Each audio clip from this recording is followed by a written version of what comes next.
মির্জা ফখরুল ইসলাম আলমগীর সর্বোচ্চ সংখ্যক ভোটপ্রাপ্ত হওয়ায় রাষ্ট্রপতি পদে যথাযথভাবে নির্বাচিত হয়েছে। অভ্যুত্থান পরবর্তী বাংলাদেশের 23তম রাষ্ট্রপতি মির্জা ফখরুল জাতীয় সংসদে উষ্ণ অভ্যর্থনা। প্রাতিষ্ঠানিক রূপে গণতন্ত্র, আজ সন্ধ্যায় বঙ্গভবনে শপথ অনুষ্ঠান। তৃণমূল থেকে বিএনপির ভারপ্রাপ্ত মহাসচিব হলেন রুহুল কবির রিজভী। প্রধানমন্ত্রীর উপদেষ্টার পাশাপাশি সামলাবেন দলের সাংগঠনিক দায়িত্ব। বহুপাক্ষিক মঞ্চে নয়, ভারতের আমন্ত্রণে তারেক মোদি দ্বিপাক্ষিক বৈঠক চায় বাংলাদেশ। আগের চেয়ে ঢাকার উদ্বেগ বেশি অনুধাবন করছে দিল্লি, জানালেন পররাষ্ট্র উপদেষ্টা।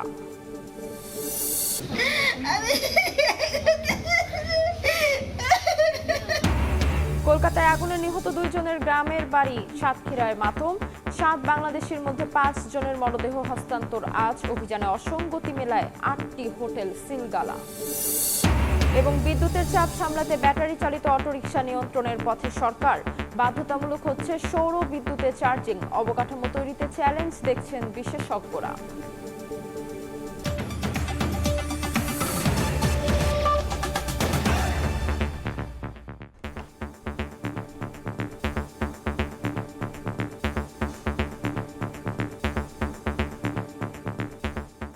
ভোরের সময়ের সঙ্গে আছে আমি তাজমিলা খান। জুলাই অভ্যুত্থান পরবর্তী নতুন অভিভাবক পেল বাংলাদেশ। 255 ভোট পেয়ে 23তম রাষ্ট্রপতি নির্বাচিত হলেন মির্জা ফখরুল ইসলাম আলমগীর। ফল ঘোষণার পর তাকে অভ্যর্থনা জানান প্রধানমন্ত্রী ও সংসদ সদস্যরা। রাষ্ট্রপতি নির্বাচনের মধ্য দিয়ে গণতন্ত্র প্রাতিষ্ঠানিক রূপ পেয়েছে বলে মন্তব্য করেন সরকারি দলের এমপিরা। মুরসালিন হক জুনায়েদের রিপোর্ট। সংসদ সদস্যদের অভিবাদনে মুখরিত সংসদের অধিবেশন কক্ষ। বেসরকারি ফলাফল ঘোষণায় দেশের 23তম অভিভাবক মির্জা ফখরুল ইসলাম আলমগীর। আপনাদের সবাইকে জানাচ্ছি অনেক অভিনন্দন। 24 জুলাইয়ে ঐতিহাসিক ক্ষমতার পট পরিবর্তনের পরে নতুন বাংলাদেশের নতুন রাষ্ট্রপতি নির্বাচন। 3.5 দশক পরে ইতিহাসের সাক্ষী হওয়া ত্রয়োদশ সংসদে দুপুর 2টায় শুরু হয় রাষ্ট্রপতি নির্বাচনের ভোট গ্রহণ। নির্বাচনে মির্জা ফখরুল ইসলাম আলমগীরের প্রতিদ্বন্দ্বী ছিলেন বিরোধী দলের প্রার্থী এলডিপি সভাপতি অলি আহমদ।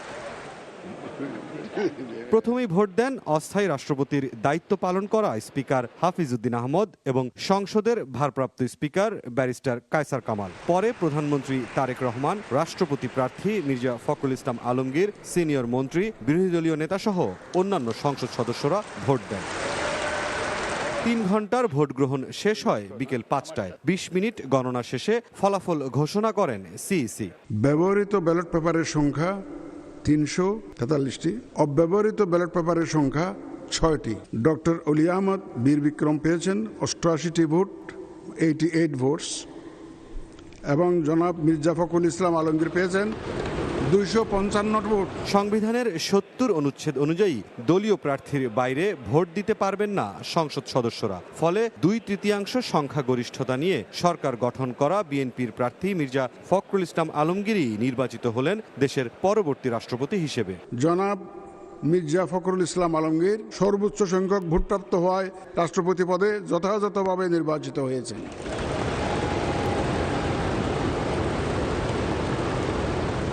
ভোট শেষে সরকার দলীয় সংসদ সদস্যরা জানান, গণতন্ত্রের পথে আরও এক ধাপ এগিয়ে গেল বাংলাদেশ। অতীতে দলকে সুসংহত রাখার অভিজ্ঞতা থেকে নতুন রাষ্ট্রপতি এবার দেশকে এগিয়ে নেবেন বলেও প্রত্যাশা তাদের। আগাগোড় একজন রাজনীতিবিদকে আমরা প্রেসিডেন্ট হিসেবে নির্বাচিত করতে পেরেছি। এটাই কিন্তু আমার একদিকে গণতান্ত্রিক একটা রাষ্ট্রের যে কর্মকাণ্ড, একটা সংসদের কর্মকাণ্ড, সেটা প্রতিফলিত হয়েছে। যদি 70 ধারা বিদ্যমান অবস্থায় মেনে নিয়ে বিরোধী দল সাংবিধানিক প্রক্রিয়ায় রাষ্ট্রপতি নির্বাচনে অংশগ্রহণ করে থাকে, তাহলে বিদ্যমান সংবিধান অনুযায়ী সংবিধান সংস্কার পরিষদের যে সদস্যরূপে তারা শপথ নিয়েছেন, সেটা সাংবিধানিকভাবে টিকে না, এই স্বীকৃতি তারাই দিলেন।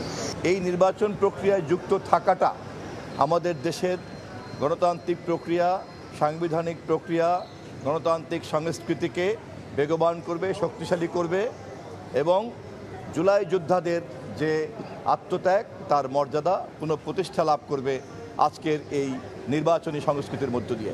এদিকে আনুষ্ঠানিকতা শেষে সরকার দলীয় চিফ হুইপ জানান, এবারের রাষ্ট্রপতি নির্বাচনের মাধ্যমে দেশের গণতন্ত্র আরও সুসংহত হলো। আমরা যৌথভাবে সংসদে অনেকগুলো সিদ্ধান্ত নিয়েছি, আজকেও যৌথভাবে সিদ্ধান্ত হয়েছে এবং এই সিদ্ধান্তটা গণতন্ত্র প্রতিষ্ঠার জন্য এবং দেশের উন্নয়নের জন্য অত্যন্ত অভূতপূর্ব এবং গুরুত্বপূর্ণ। শুক্রবার সন্ধ্যা 7:30টায় বঙ্গভবনে নতুন রাষ্ট্রপতি হিসেবে শপথ নেবেন মির্জা ফখরুল ইসলাম আলমগীর। গণতন্ত্রের সুস্থ চর্চা এবং প্রাতিষ্ঠানিক রূপায়ণে রাষ্ট্রপতি নির্বাচন একটি গুরুত্বপূর্ণ সাংবিধানিক প্রক্রিয়া।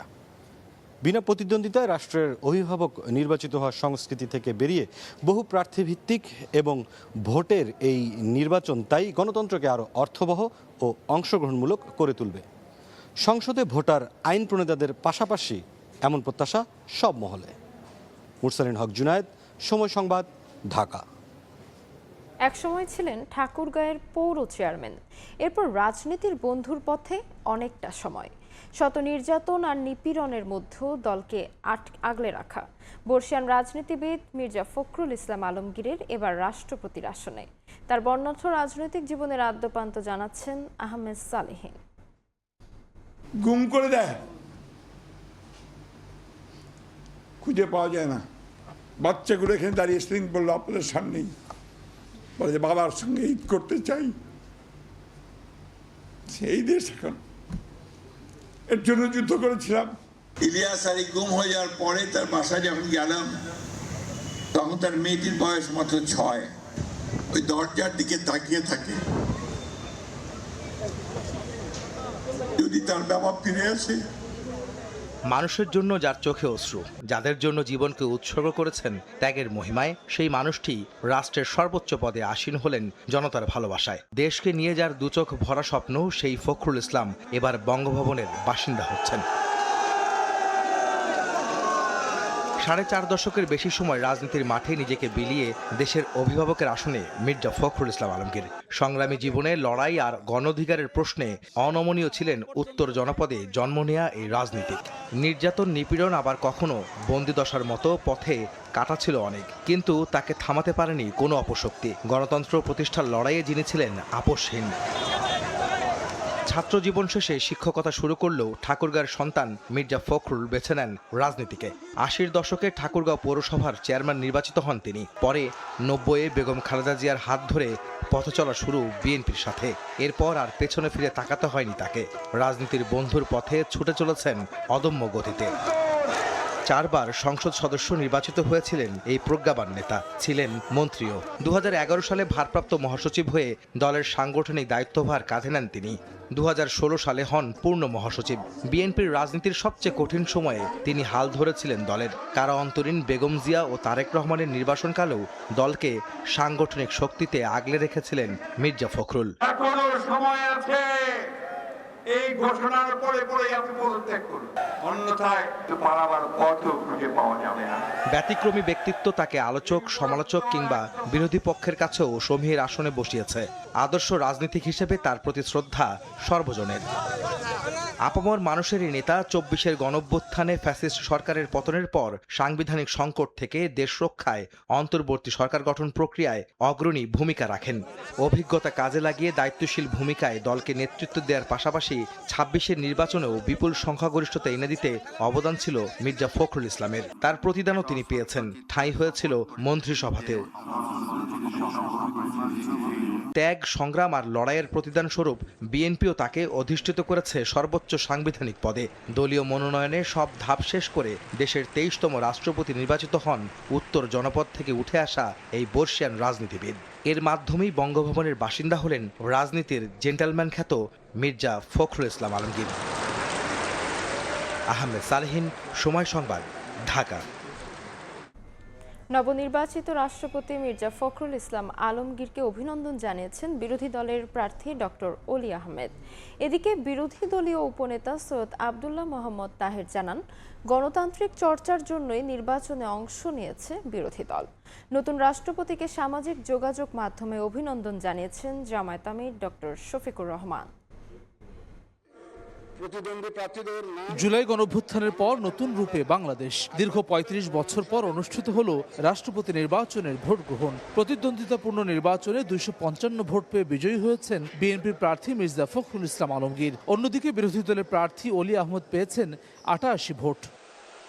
নির্বাচন শেষে বিরোধী দলীয় উপনেতা জানান ৭০ অনুচ্ছেদের বাধ্যবাধকতায় এমপিরা ভিন্ন মতের কাউকে ভোট দিতে পারেননি। বিজয়ের সম্ভাবনা না থাকলেও গণতন্ত্রের জন্য নির্বাচনে অংশ নিয়েছে বিরোধী দল। দলীয় সংকীর্ণতার ঊর্ধ্বে উঠে নতুন রাষ্ট্রপতি দায়িত্ব পালন করবেন বলে আশাবাদ ব্যক্ত করেন সৈয়দ আব্দুল্লাহ মোহাম্মদ তাহের। আমরা আশা করি উনি প্রেসিডেন্টের শপথ গ্রহণ করার পর থেকেই একজন নিরপেক্ষ ব্যক্তিতে রূপান্তরিত হবেন এবং উনি কোনো দলের পক্ষে কাজ করবেন না। উনি দেশের পক্ষে, জনগণের পক্ষে এবং গণতন্ত্রের পক্ষে অত্যন্ত বলিষ্ঠ ভূমিকা পালন করবেন। এটা জনগণের প্রত্যাশা প্রেসিডেন্টের কাছে। এনসিপি সদস্য সচিব আখতার হোসেন বলেন, নির্বাচনে অংশ নিলেও এটিকে শুধুমাত্র আনুষ্ঠানিকতা হিসেবে দেখছে তার দল। অভিযোগ করেন, জুলাই সনদ মানার কথা বললেও তা নিয়ে ধোঁয়াশা তৈরি করছে সরকার। একটা আনুষ্ঠানিকতা হলো, আমরা সেই আনুষ্ঠানিকতায় একটা গণতন্ত্রের আবহ থেকে আমরা অংশগ্রহণ করলাম, কিন্তু আমরা মনে করি যে অবশ্যই বাংলাদেশকে যদি সামনের দিকে আমাদের এগিয়ে নিয়ে যেতে হয়, তাহলে গণভোটের যে রায়, সে রায় অনুযায়ী সামনের দিনে জুলাই সনদের পরিপূর্ণ বাস্তবায়ন এবং গণতন্ত্রের প্রত্যেকটা জায়গাকে, প্রত্যেকটা প্রতিষ্ঠানকে শক্তিশালী করার যে নীতি আমরা ধারণ করতে চেয়েছিলাম, সেভাবেই সামনের দিনের এই আনুষ্ঠানিকতা থেকে শুরু করে নিয়ে প্রত্যেকটা জিনিসকে ঢেলে সাজানো প্রয়োজন। এদিকে মহাখালীর বাসভবনে গণমাধ্যমে কথা বলেন পরাজিত রাষ্ট্রপতি প্রার্থী ডক্টর অলি আহমদ। এ সময় মির্জা ফখরুল ইসলাম আলমগীরকে অভিনন্দন জানান তিনি। গণভোটের রায় বাস্তবায়নে রাষ্ট্রপতি ভূমিকা রাখবেন বলে প্রত্যাশা তার। জাতীয় সংলাপের প্রশ্নে আপনার নিরপেক্ষ ও সক্রিয় অবস্থান দেশবাসী প্রত্যাশা করে। আপনি সমগ্র জাতির ঐক্য, মর্যাদা, আস্থার প্রতীক হিসাবে দায়িত্ব পালন করবেন, এই প্রত্যাশা। 12 ফেব্রুয়ারির পর আবারও নির্বাচন দেখল বাংলাদেশ। প্রায় 3 যুগ পর অনুষ্ঠিত হলো রাষ্ট্রপতি নির্বাচন। রাষ্ট্রপতি পদে ভোট দিলেন সরকার এবং বিরোধী দলের সংসদ সদস্যরা। সবার প্রত্যাশা, গণতান্ত্রিক অগ্রযাত্রা অব্যাহত রেখে এগিয়ে যাবে বাংলাদেশ। হাসান ওয়ালি, সময় সংবাদ, জাতীয় সংসদ ভবন, ঢাকা।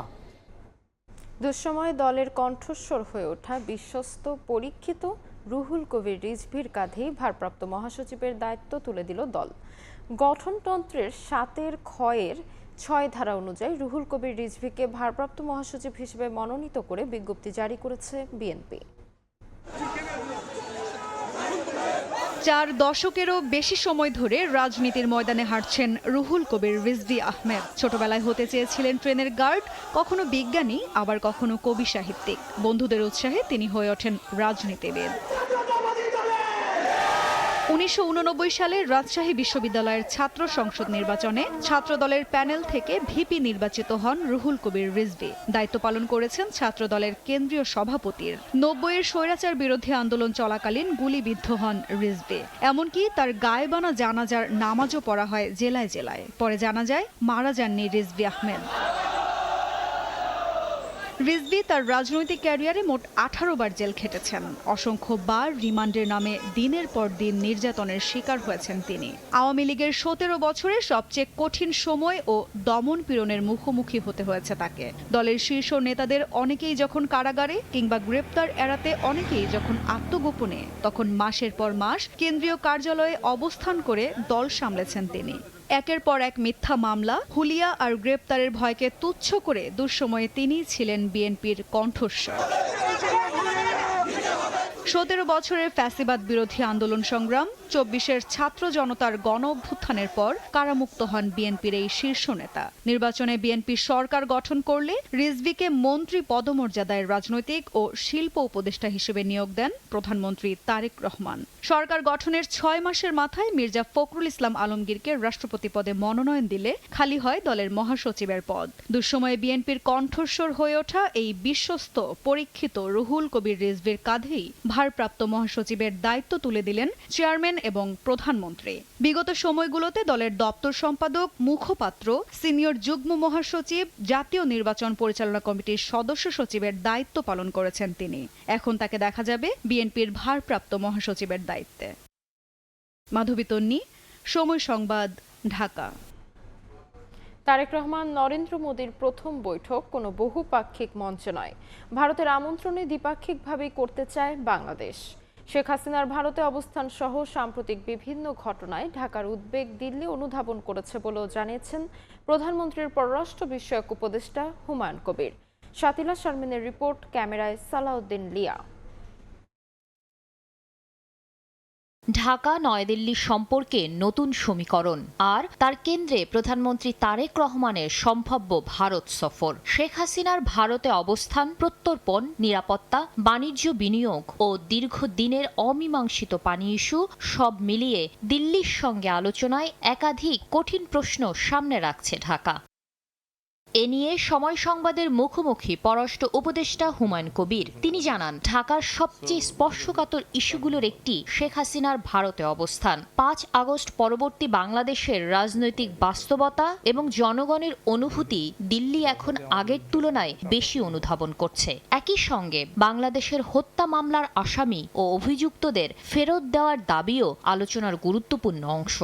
ভারত থেকে আসিয়া কোনো সন্ত্রাসী এখানে ঢাকায় বসে প্রেস ব্রিফিং করতে পারবে না। তো আমার এখানে যদি আমি জায়গা দিই না, প্রাইভেট হোক আর পাবলিক হোক, অন্যখানে কেন এটা টেররিস্টকে জায়গা দেওয়া হবে? ইট ওয়াজ এই insult to the people of Bangladesh allowing her this space.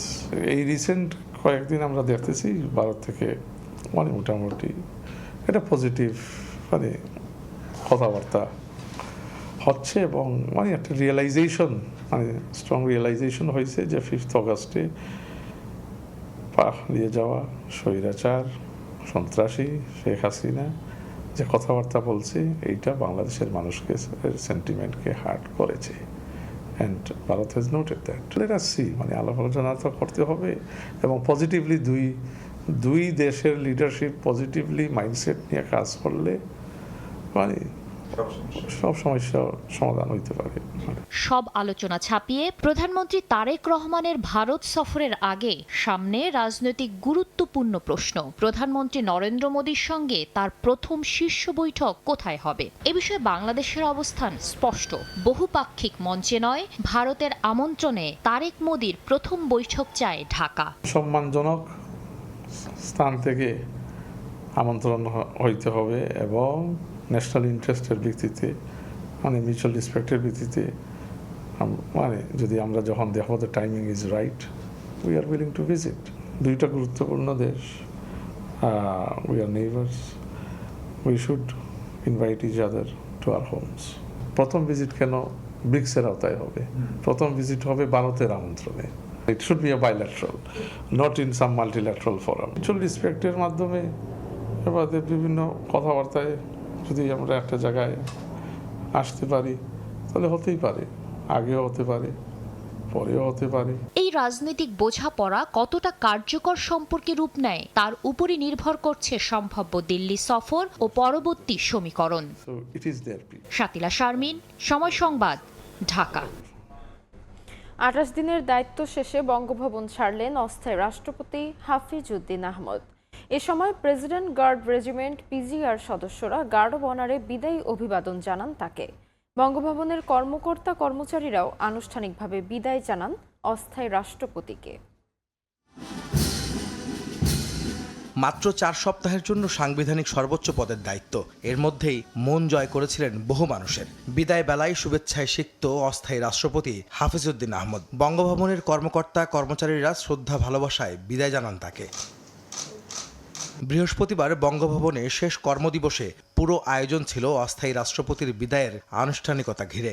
শেষ বেলায় পরিদর্শন বইতে স্বাক্ষর করে নিজের মতামত লিখেন হাফিজ উদ্দিন আহমদ। এরপর বিদায় নেন বঙ্গভবনের কর্মকর্তা কর্মচারীদের কাছ থেকে।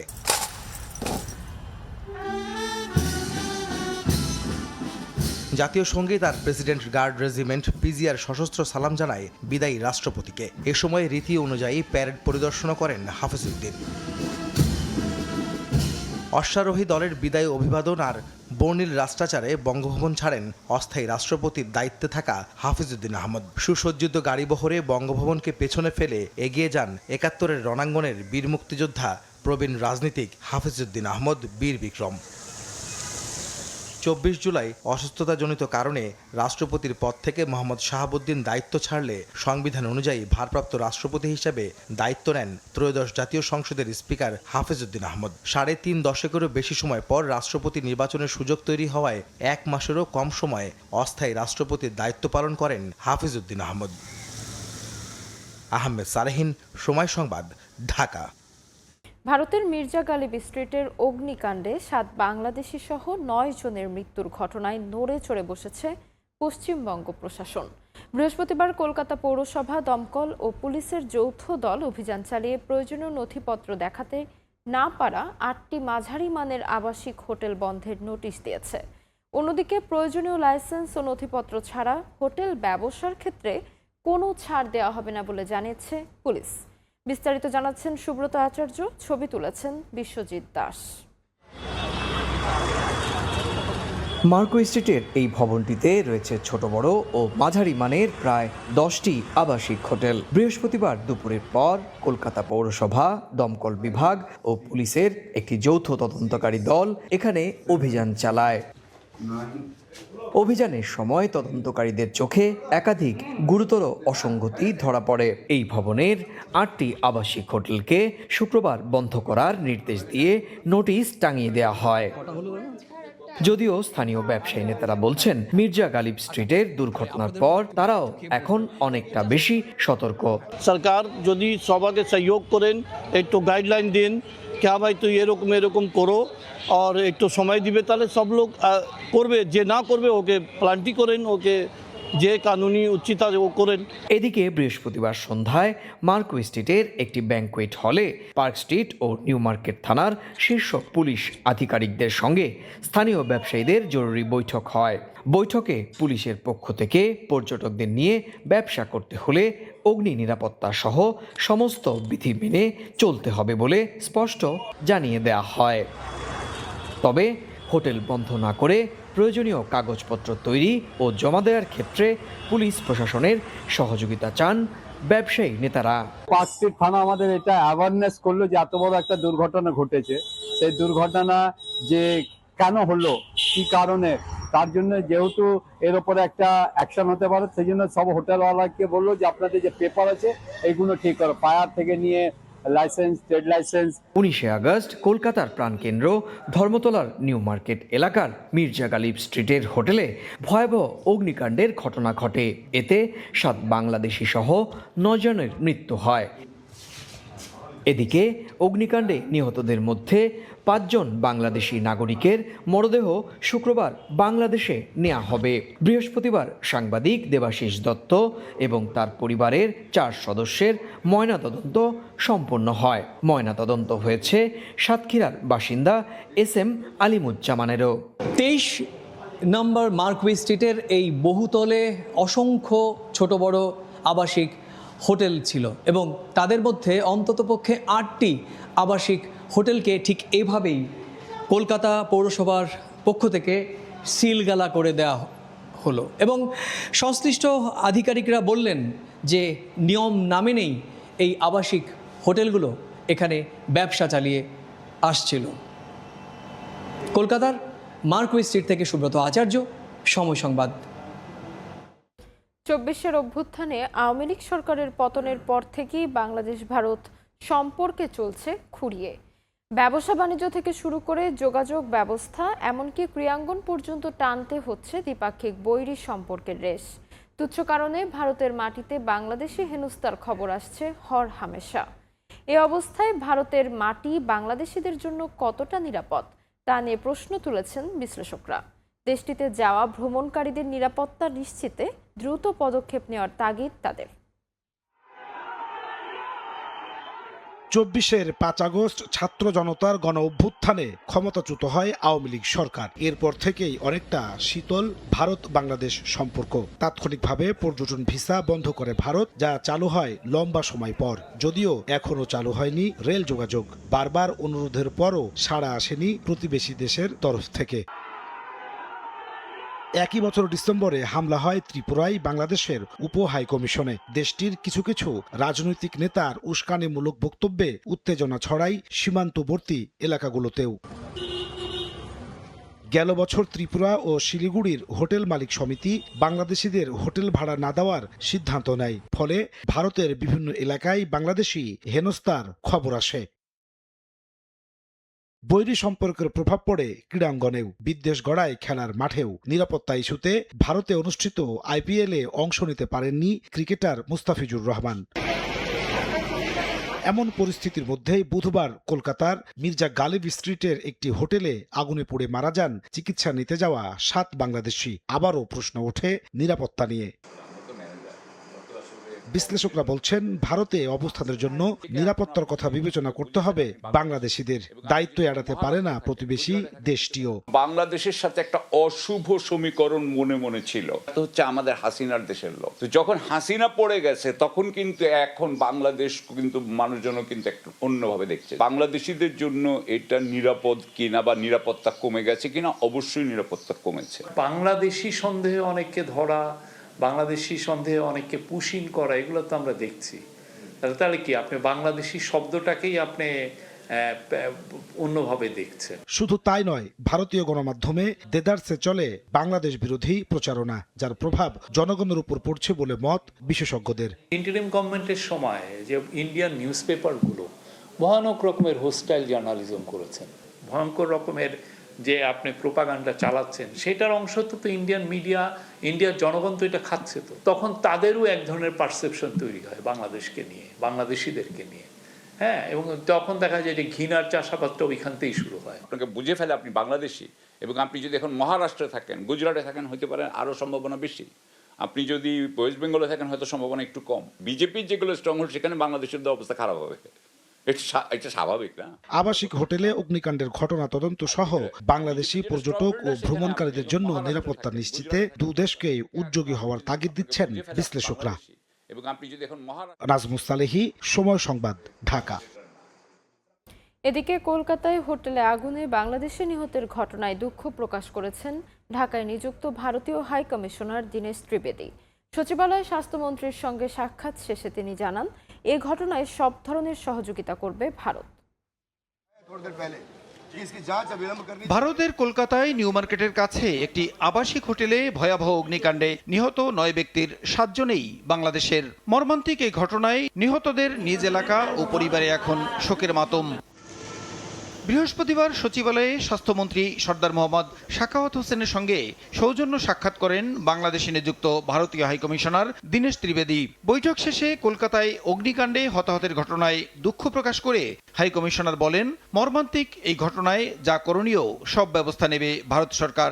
এটা খুব দুঃখের কথা, আর ওইখানে যা যা করা আছে আমরা নিশ্চয়ই করব। বৈঠকে প্রধানমন্ত্রী তারেক রহমানের ভারত সফর প্রসঙ্গে স্বাস্থ্যমন্ত্রী বলেন, ভারতীয় হাইকমিশনার জানিয়েছেন প্রধানমন্ত্রী তারেক রহমানের ভারত সফরের অপেক্ষায় রয়েছে দিল্লি।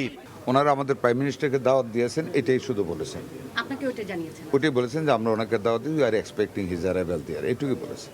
এটি সম্পূর্ণ সৌজন্য সাক্ষাৎ উল্লেখ করে স্বাস্থ্যমন্ত্রী বলেন, কলকাতায় অগ্নি দুর্ঘটনায় বাংলাদেশি নাগরিকদের হতাহতের বিষয়টি আলোচনায় আসেনি। কোন আলোচনা হয় না। প্রসূন আশিস, সময় সংবাদ, ঢাকা।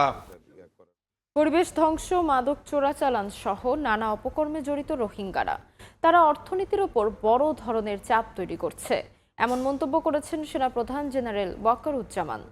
আর রোহিঙ্গা সংকটকে টাইম বোমার সঙ্গে তুলনা করে মৌলভীবাজার 3 আসনের সংসদ সদস্য বলেছেন, আগামী 2-1 বছরের মধ্যে এ সমস্যা নিয়ন্ত্রণের বাইরে চলে যাবে। 3 সপ্তাহব্যাপী ক্যাপস্টোন কোর্স 2026-2 সমাপনী অনুষ্ঠান। অংশগ্রহণকারী ফেলোদের মধ্যে রয়েছেন সংসদ সদস্য, বিশ্ববিদ্যালয় শিক্ষক, সামরিক কর্মকর্তা, চিকিৎসক, সরকারি বেসরকারি সংস্থার প্রতিনিধি, কূটনীতিক, সাংবাদিক এবং কর্পোরেট প্রতিনিধি। 37 জন ফেলোর হাতে সনদপত্র তুলে দেন সেনাপ্রধান জেনারেল ওয়াকারুজ্জামান। বৃহস্পতিবার সকালে মিরপুর সেনানিবাসের ন্যাশনাল ডিফেন্স কলেজে সনদ বিতরণ অনুষ্ঠানে ফেলোরা তাদের অভিজ্ঞতা তুলে ধরেন। স্বনির্ভর ও দক্ষ জাতি গঠনে এই কোর্স উল্লেখযোগ্য ভূমিকা পালন করবে বলে আশাবাদ প্রকাশ করেন তারা। আমি আসলে সেই ক্যাপস্টোনের সদস্য যেখানে সবচেয়ে বেশি নারী পার্টিসিপেন্ট ছিল, এবং এই জন্য আমি গর্বিত। এবং সেই কারণে যেটা হয়েছে, আমাদের শ্রদ্ধেয় কমান্ড্যান্ট আমাদেরকে একটা জিনিস মাথায় ঢুকিয়ে দিয়েছেন, ওনার সবগুলো কথার মধ্যে ছিল দেশপ্রেম, কিন্তু শাড়ি পরতে গেলে বাংলাদেশি শাড়ি পরতে হবে। রোহিঙ্গা সংকট প্রকট আকার ধারণ করেছে উল্লেখ করে মৌলভীবাজার ৩ আসনের সংসদ সদস্য এম নাসের রহমান বলেন, যে কোনো সময় এটি নিয়ন্ত্রণের বাইরে চলে যেতে পারে। এটা এক সময় in the next couple of years পরে এটা it might be out of control of us. এটা প্রথমেই 2017-এ যদি স্পাইনওয়ালা গভর্নমেন্ট থাকতো তাহলে ওইটা ওই সময় কন্ট্রোল করা যেত। But since we had a spineless government at that time, এই জিনিসটা আজকে একটা বিরাট বেলুন হয়ে যায় আমাদের এখানে আবির্ভূত হয়েছে। প্রধান অতিথির বক্তব্যে সেনাবাহিনী প্রধান বলেন, দেশের পরিবেশ ও অর্থনীতির উপর বড় ধরনের চাপ তৈরি করছে রোহিঙ্গা সংকট। এছাড়া মাদক পাচার, চোরাচালান সহ নানা অপরাধের সঙ্গেও জড়িত তারা। রোহিঙ্গা ইস্যুস কিভাবে আমাদের এফেক্ট করছে, ওই এলাকার এনভায়রনমেন্ট নষ্ট করা থেকে শুরু করে ইকোনমির উপরে হিউজ একটা প্রেশার, ড্রাগ ট্রাফিকিং, স্মাগলিং থেকে শুরু করে ওখানে অনেক ধরনের অপকর্ম চলছে। প্রতিবেশী দেশগুলোর সঙ্গে বিভিন্ন ইস্যু, পার্বত্য চট্টগ্রামের সমস্যা সহ বিভিন্ন বিষয়ে কোর্সে অংশগ্রহণকারীরা নিজেদের মধ্যে অভিজ্ঞতা ও জ্ঞান বিনিময় করেছেন, যা দেশের সমস্যা সমাধানে উল্লেখযোগ্য ভূমিকা রাখতে পারবে বলেও মন্তব্য করেন সেনাপ্রধান। বুলবুল রেজা, সময় সংবাদ, ঢাকা। গ্যাসের অভাবে পাম্পে পাম্পে যানবাহনের সারি, ঘন্টার পর ঘন্টা অপেক্ষাও মিলছে না চাহিদা মতো। এতে বিপাকে পড়েছেন গাড়ির চালক ও যাত্রীরা। এদিকে মহেশখালীতে মার্কিন কোম্পানির এলএনজি টার্মিনাল বন্ধ থাকায় তৈরি হচ্ছে ভোগান্তি বাড়ার শঙ্কা।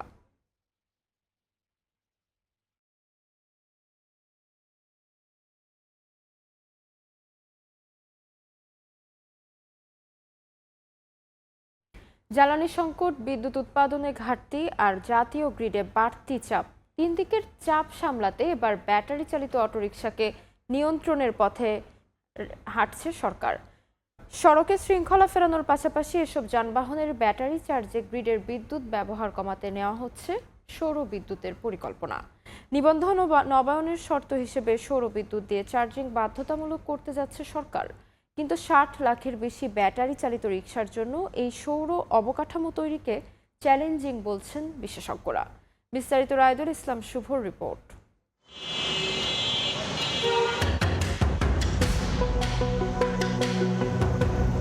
একসময় শুধু রাজধানীর অলিগলিতে মিলত ব্যাটারি চালিত অটোরিকশা, কিন্তু এখন সেই বাহনটি উঠে এসেছে প্রধান সড়কে। দ্রুতগতির এই 3 চাকার বাহনটি অন্যান্য যানবাহনের সঙ্গে তাল মেলাতে গিয়ে প্রতিনিয়ত ঝুঁকিতে পড়ছেন অন্যান্য যানবাহনের চালক ও পথচারীরা। একটি গবেষণায় দেখা যায় প্রায় 30% যাত্রী দুর্ঘটনার শিকার হচ্ছেন ব্যাটারি চালিত রিকশার কারণে। দেশে যখন বিদ্যুতের সংকট ও লোডশেডিং চলছে, তখন বছরে প্রায় 20,000 কোটি টাকার বেশি বিদ্যুৎ খরচ হচ্ছে প্রায় 60 লাখ ব্যাটারি চালিত অটোরিকশার পেছনে। প্রতিদিন এই খাতে প্রায় 55 কোটি টাকার বিদ্যুৎ ব্যয় হচ্ছে, যার বড় অংশই আসছে অবৈধ বিদ্যুৎ সংযোগ থেকে। সারা দেশে বিদ্যুৎ সংকটের মধ্যে দিয়ে পার হচ্ছে, ঠিক তখনই এই রাজধানীর শিল্পাঞ্চল এলাকা অর্থাৎ তেজগাঁ শিল্পাঞ্চল এলাকাগুলোতে রাস্তার ফুটপাতের উপরেই কিন্তু এইভাবেই অবৈধভাবে যে লাইনগুলো নেওয়া হয়েছে, সেখানে কিন্তু ব্যাটারি চালিত অটোরিকশাগুলো চার্জ দেওয়া হচ্ছে। সরকার প্রায় 40,000 কোটি টাকার মতো বিনিয়োগ করছে জ্বালানি সংকট কাটিয়ে ওঠার জন্য, সেখানে সরকারকে ফাঁকি দিয়ে কিন্তু অবৈধভাবে এভাবেই চার্জ দিচ্ছে সেই ব্যাটারি চালিত রিকশাগুলো। গবেষণা অনুযায়ী প্রতিটি অটোরিকশা দিনে 8 থেকে 9 ইউনিট বিদ্যুৎ ব্যবহার করে, যা জাতীয় গ্রিডের প্রতিদিনের 800 থেকে 850 মেগাওয়াট বিদ্যুতের সমান। এটি দেশের মোট বিদ্যুৎ উৎপাদনের অন্তত 5%। কেবল ঢাকাতেই 48,136টি অবৈধ চার্জিং পয়েন্ট ও 992টি গ্যারেজ রয়েছে, যেখানে অবৈধভাবে বিদ্যুৎ ব্যবহারের ফলে সরকারের বছরে 5,000 কোটি টাকার রাজস্ব হারাচ্ছে। রাজধানীর মোহাম্মদপুর, তেজগাঁ, মিরপুর সহ বিভিন্ন এলাকায় কোথাও কোথাও গ্যারেজের ভেতরে শত শত ব্যাটারি একসঙ্গে চার্জ দেয়া হচ্ছে, আবার কোথাও শিল্পাঞ্চলের মতো স্থানে প্রিপেড মিটারের মাধ্যমে চলছে অবৈধ চার্জিং। এরা মনে করেন যে অনেক আগে থেকে এই রাস্তা দখল করে রেখেছে। গাড়ির চার্জ দিতে হলে সাদা সাদা না দিলে মায়ের মুরজি আবার সাদা বাজারে আমগর নামে আবার মামলা করে দেয়। তো আমি অবৈধ কিছু করতেছি না। হ্যাঁ, আপনারা বলতে পারেন যে ফুটপাথ। হ্যাঁ, এখন আমরা যারা রিক্সার বেসিক্যালি যারা আছে, মানে আপনার কি মানে এখানে কি মানে সেই লাইনটা কয়টা আছে, এখানে মিটার কয়টা আছে? আমার একটা মিটার আছে। জ্বালানি সংকট ও গ্রিডের উপর চাপ কমাতে সরকার এবার অটোরিকশাকে নিবন্ধনের আওতায় আনার সিদ্ধান্ত নিয়েছে। সিটি কর্পোরেশন ও পৌরসভার মাধ্যমে নিবন্ধন দেয়া হলেও রিকশাগুলো কেবল সৌর বিদ্যুৎ দিয়ে চার্জ দেওয়া বাধ্যতা চালু হতে যাচ্ছে। তবে সৌর বিদ্যুতে যাওয়ার পরিকল্পনায়ও চ্যালেঞ্জ দেখছেন বিশেষজ্ঞরা। বিশাল সংখ্যক রিকশার জন্য প্রয়োজন হবে solar charging station, solar storage ব্যবস্থা, নিরাপদ চার্জার, মিটার ভিত্তিক হিসাব এবং কেন্দ্রীয় নিয়ন্ত্রণ। সোলার চার্জিং স্টেশন তো আর এককভাবে চালাতে গেলে তো এই খাতে এদেরকে নিরবিচ্ছিন্ন জ্বালানি সরবরাহ করে এই খাতকে সচল রাখা কঠিন হবে, যে কারণে হাইব্রিড মোডেই যেতে হবে যতক্ষণ পর্যন্ত স্টোরেজ সিস্টেম চালু না হচ্ছে। আবার এই চার্জিং ভেহিকেলস নিয়ে যে সংকট সৃষ্টি হয়েছে, সমস্যার সৃষ্টি হয়েছে, সেটা আমার কাছে মনে হয়েছে না যে খুব গুরুতর।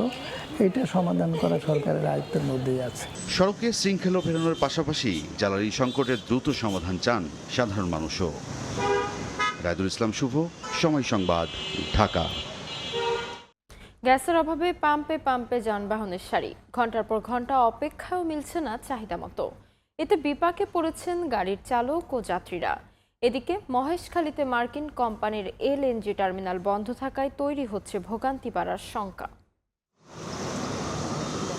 ঘুরছে না চাকা, চলছে না গাড়ি, ফিলিং স্টেশনের লাইনেই কাটছে ঘন্টার পর ঘন্টা। টানা 1 মাসের বেশি সময় ধরে চলছে গ্যাস সংকট। মাঝে কয়েকদিন সংকট কাটার আভাস মিললেও নানা জটিলতায় কাটছেই না দুর্ভোগ।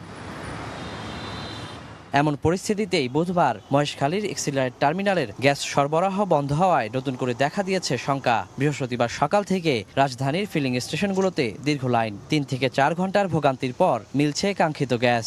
এখন একবারে প্রেসার টেসার কম, 3-4 ঘন্টা লাগে সিরিয়ালে দাঁড়ায় থাকতে, তারপরও পাওয়া যাচ্ছে না। যে 200-250 টাকার গ্যাস বলি ভাই, এই গ্যাসে সারাদিন আমরা চালাইতে পারি না, টেনশনে থাকতে হয়, বুঝছেন, যে গাড়িটা আমরা মালিকের ডিউটিটা ঠিক মতো করতে পারবো কিনা। সকাল 8:30টায় আমি সিরিয়ালে দাঁড়াইছি, এখন প্রায় 12টা বাজতেছে, তো তাও ফুল প্রেশার নাই। গ্যাস নিতে নিতেই তো আমাদের দফা সারা, এখন তারপর চলবো কেমনে, কি করবো কেমনে, এইভাবে কি দিন যায় একটা ড্রাইভারের, মানুষের। রাইড শেয়ারিং গাড়ি ও সিএনজির চালকদের আয় রোজগার তলানিতে নামায় বেহাল অবস্থা তাদের। যে অবস্থা, আমরা গাড়ি চালাই ভাত খেতে পারতেছি না, আমাদের সংসার চলতেছে, বাচ্চা কাচ্চারা চলতে পারতেছে না। এই মানে অবস্থা চলা যাবে না, পরিস্থিতি প্রচুর খারাপ। মালিকরা কয় গাড়ি চালালে চলো, না চালে না চলো, 1200 টাকা জমা দিতে হইব। এই অবস্থায় আছি আমরা, বহুত কষ্টতে আছি এখন। এদিন চট্টগ্রাম নগর জুড়েও ছিল তীব্র গ্যাস সংকট। গ্যাসের চাপ কম থাকায় চালকরা পড়েছেন চরম দুর্ভোগে। আজকে ভোর 3:30 বাজে আসছি, এখনো পর্যন্ত বসে আছে, এখনো গ্যাস পাই নাই। সমস্যা কারণে ভাড়া মারতে পারি না ঠিকমতো গ্যাস পাই না, নাই ঘুম নাই খাওয়া। কালকে রাত্রে সিরিয়াল দিয়েছে, গ্যাসটা পাই না, আর কবে আসবে ঠিকানা এবার দিতে আসে না। দ্রুত সময়ের মধ্যে গ্যাস সংকট সমাধানের দাবি জানান পরিবহন সংশ্লিষ্টরা। ওয়ালিউল সাকিব, সময় সংবাদ, ঢাকা। যশোরের কেশবপুরে মসজিদের ইমাম, মুয়াজ্জিন ও খাদেমদের সম্মানী ভাতার তালিকা তৈরিতে জালিয়াতির অভিযোগ উঠেছে। পাজিয়া ইউনিয়নের গড়ভাঙা বায়তুন নূর জামে মসজিদের ইমাম ও খাদেমের নাম বাদ দিয়ে 2 জামায়াত নেতার নাম তালিকায় যুক্ত করার অভিযোগ মুসল্লিদের। প্রতিকার চাইতে গিয়ে উল্টো বরাদ্দ অন্য মসজিদে দেওয়ার ক্ষোভে ফুঁসছে তারা। আবুল কালাম আজাদের ছবি ও জুয়েল মৃধার তথ্য নিয়ে রিপোর্ট। যশোরের কেশবপুর উপজেলার পাজিয়া ইউনিয়নের গড়ভাঙা বায়তুন নূর জামে মসজিদ। দীর্ঘদিন ধরে এই মসজিদে ইমাম হিসেবে দায়িত্ব পালন করছেন মাওলানা আব্দুর রহমান এবং হাদেম হিসেবে আছেন আব্দুর রাজ্জাক। কিন্তু সরকারি সহায়তার তালিকা প্রণয়নের সময় ঘটে চরম জালিয়াতি। অভিযোগ উঠেছে প্রকৃত ইমাম ও খাদেমকে বাদ দিয়ে মসজিদ কমিটির ক্যাশিয়ার ও জামায়াত নেতা তবিবুর রহমানকে ইমাম এবং ওয়ার্ড জামায়াতের সভাপতি আব্দুল মুতালেব মোল্লাকে খাদেম দেখিয়ে তালিকা সংশ্লিষ্ট দফতরে পাঠানো হয়। বিষয়টি জানতে পেরে জামায়াতের স্থানীয় সংসদ সদস্য অধ্যাপক মুক্তার আলীর কাছে লিখিত অভিযোগ দেন বিক্ষুব্ধ মুসল্লিরা। পরে ওই এমপি বিষয়টি তদন্তের দায়িত্ব দেন ইউনিয়ন জামায়াতের সভাপতি মাসুদ কামালকে। কিন্তু অভিযোগ উঠেছে কোনো তদন্ত ছাড়াই দলীয় স্বার্থ রক্ষায় সে বিতর্কিত তালিকাটি পুনরায় দফতরে পাঠিয়ে দেওয়া হয়। সবশেষ বিতর্ক এড়াতে স্থানীয় এমপি পুরো মসজিদের নাম পরিবর্তন করে অন্য একটি মসজিদের নামে তালিকায় অন্তর্ভুক্ত করেন। এতে ক্ষোভ আরো বেড়ে যায় এলাকাবাসীর। মসজিদের ক্যাশিয়ার মোহাম্মদ আব্দুল তবিবুর রহমান সে আমার স্থানে অর্থাৎ ইমামের স্থানে তার নাম দিয়ে দেয়। ইমাম এবং খাদেমের নাম বাদ দিয়ে জামাতের তবিবুর রহমানের যে কেশিয়ার উরির নাম দিয়েছে, আর খাদেমের জায়গায় আব্দুল মোতালেবের নাম দিয়েছে। আমাদের মসজিদের টাকা নিয়ে অন্য মসজিদে দিচ্ছে, আমাকে মসজিদ বঞ্চিত করিয়ে দুর্নীতি করতেছে, আমরা এটি চাই না। আমাকে ইমাম মুয়াজ্জিন এবং খাদেম এরাই প্রাপ্য, এরাই পাবে। এ বিষয়ে অভিযুক্ত জামায়াত নেতাদের সঙ্গে কথা বলার চেষ্টা করা হলেও তারা মন্তব্য করতে রাজি হননি। ফোনে সাড়া দেননি যশোর 6 আসনের স্থানীয় সংসদ সদস্য। তবে উপজেলা প্রশাসন জানিয়েছে তালিকা এখনও চূড়ান্ত করা হয়নি। বিষয়টি তদন্ত করে দ্রুত প্রয়োজনীয় ব্যবস্থা নেওয়া হবে। তালিকা চূড়ান্ত করার আগে আরও যে অধিকতর যাচাই বাছাই করা হবে, যে অভিযোগগুলো আছে এগুলোর বিষয়ে তদন্ত হয়ে তারপরে চূড়ান্ত সিদ্ধান্ত গ্রহণ করা হবে।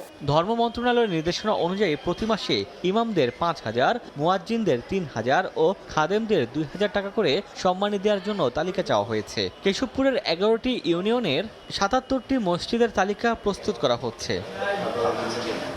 সময় সংবাদ, যশোর। 2 থেকে 3 লাখ টাকায় বিক্রি হচ্ছে মহাসড়ক, টাকা দিলে মিলছে ফুটপাতও।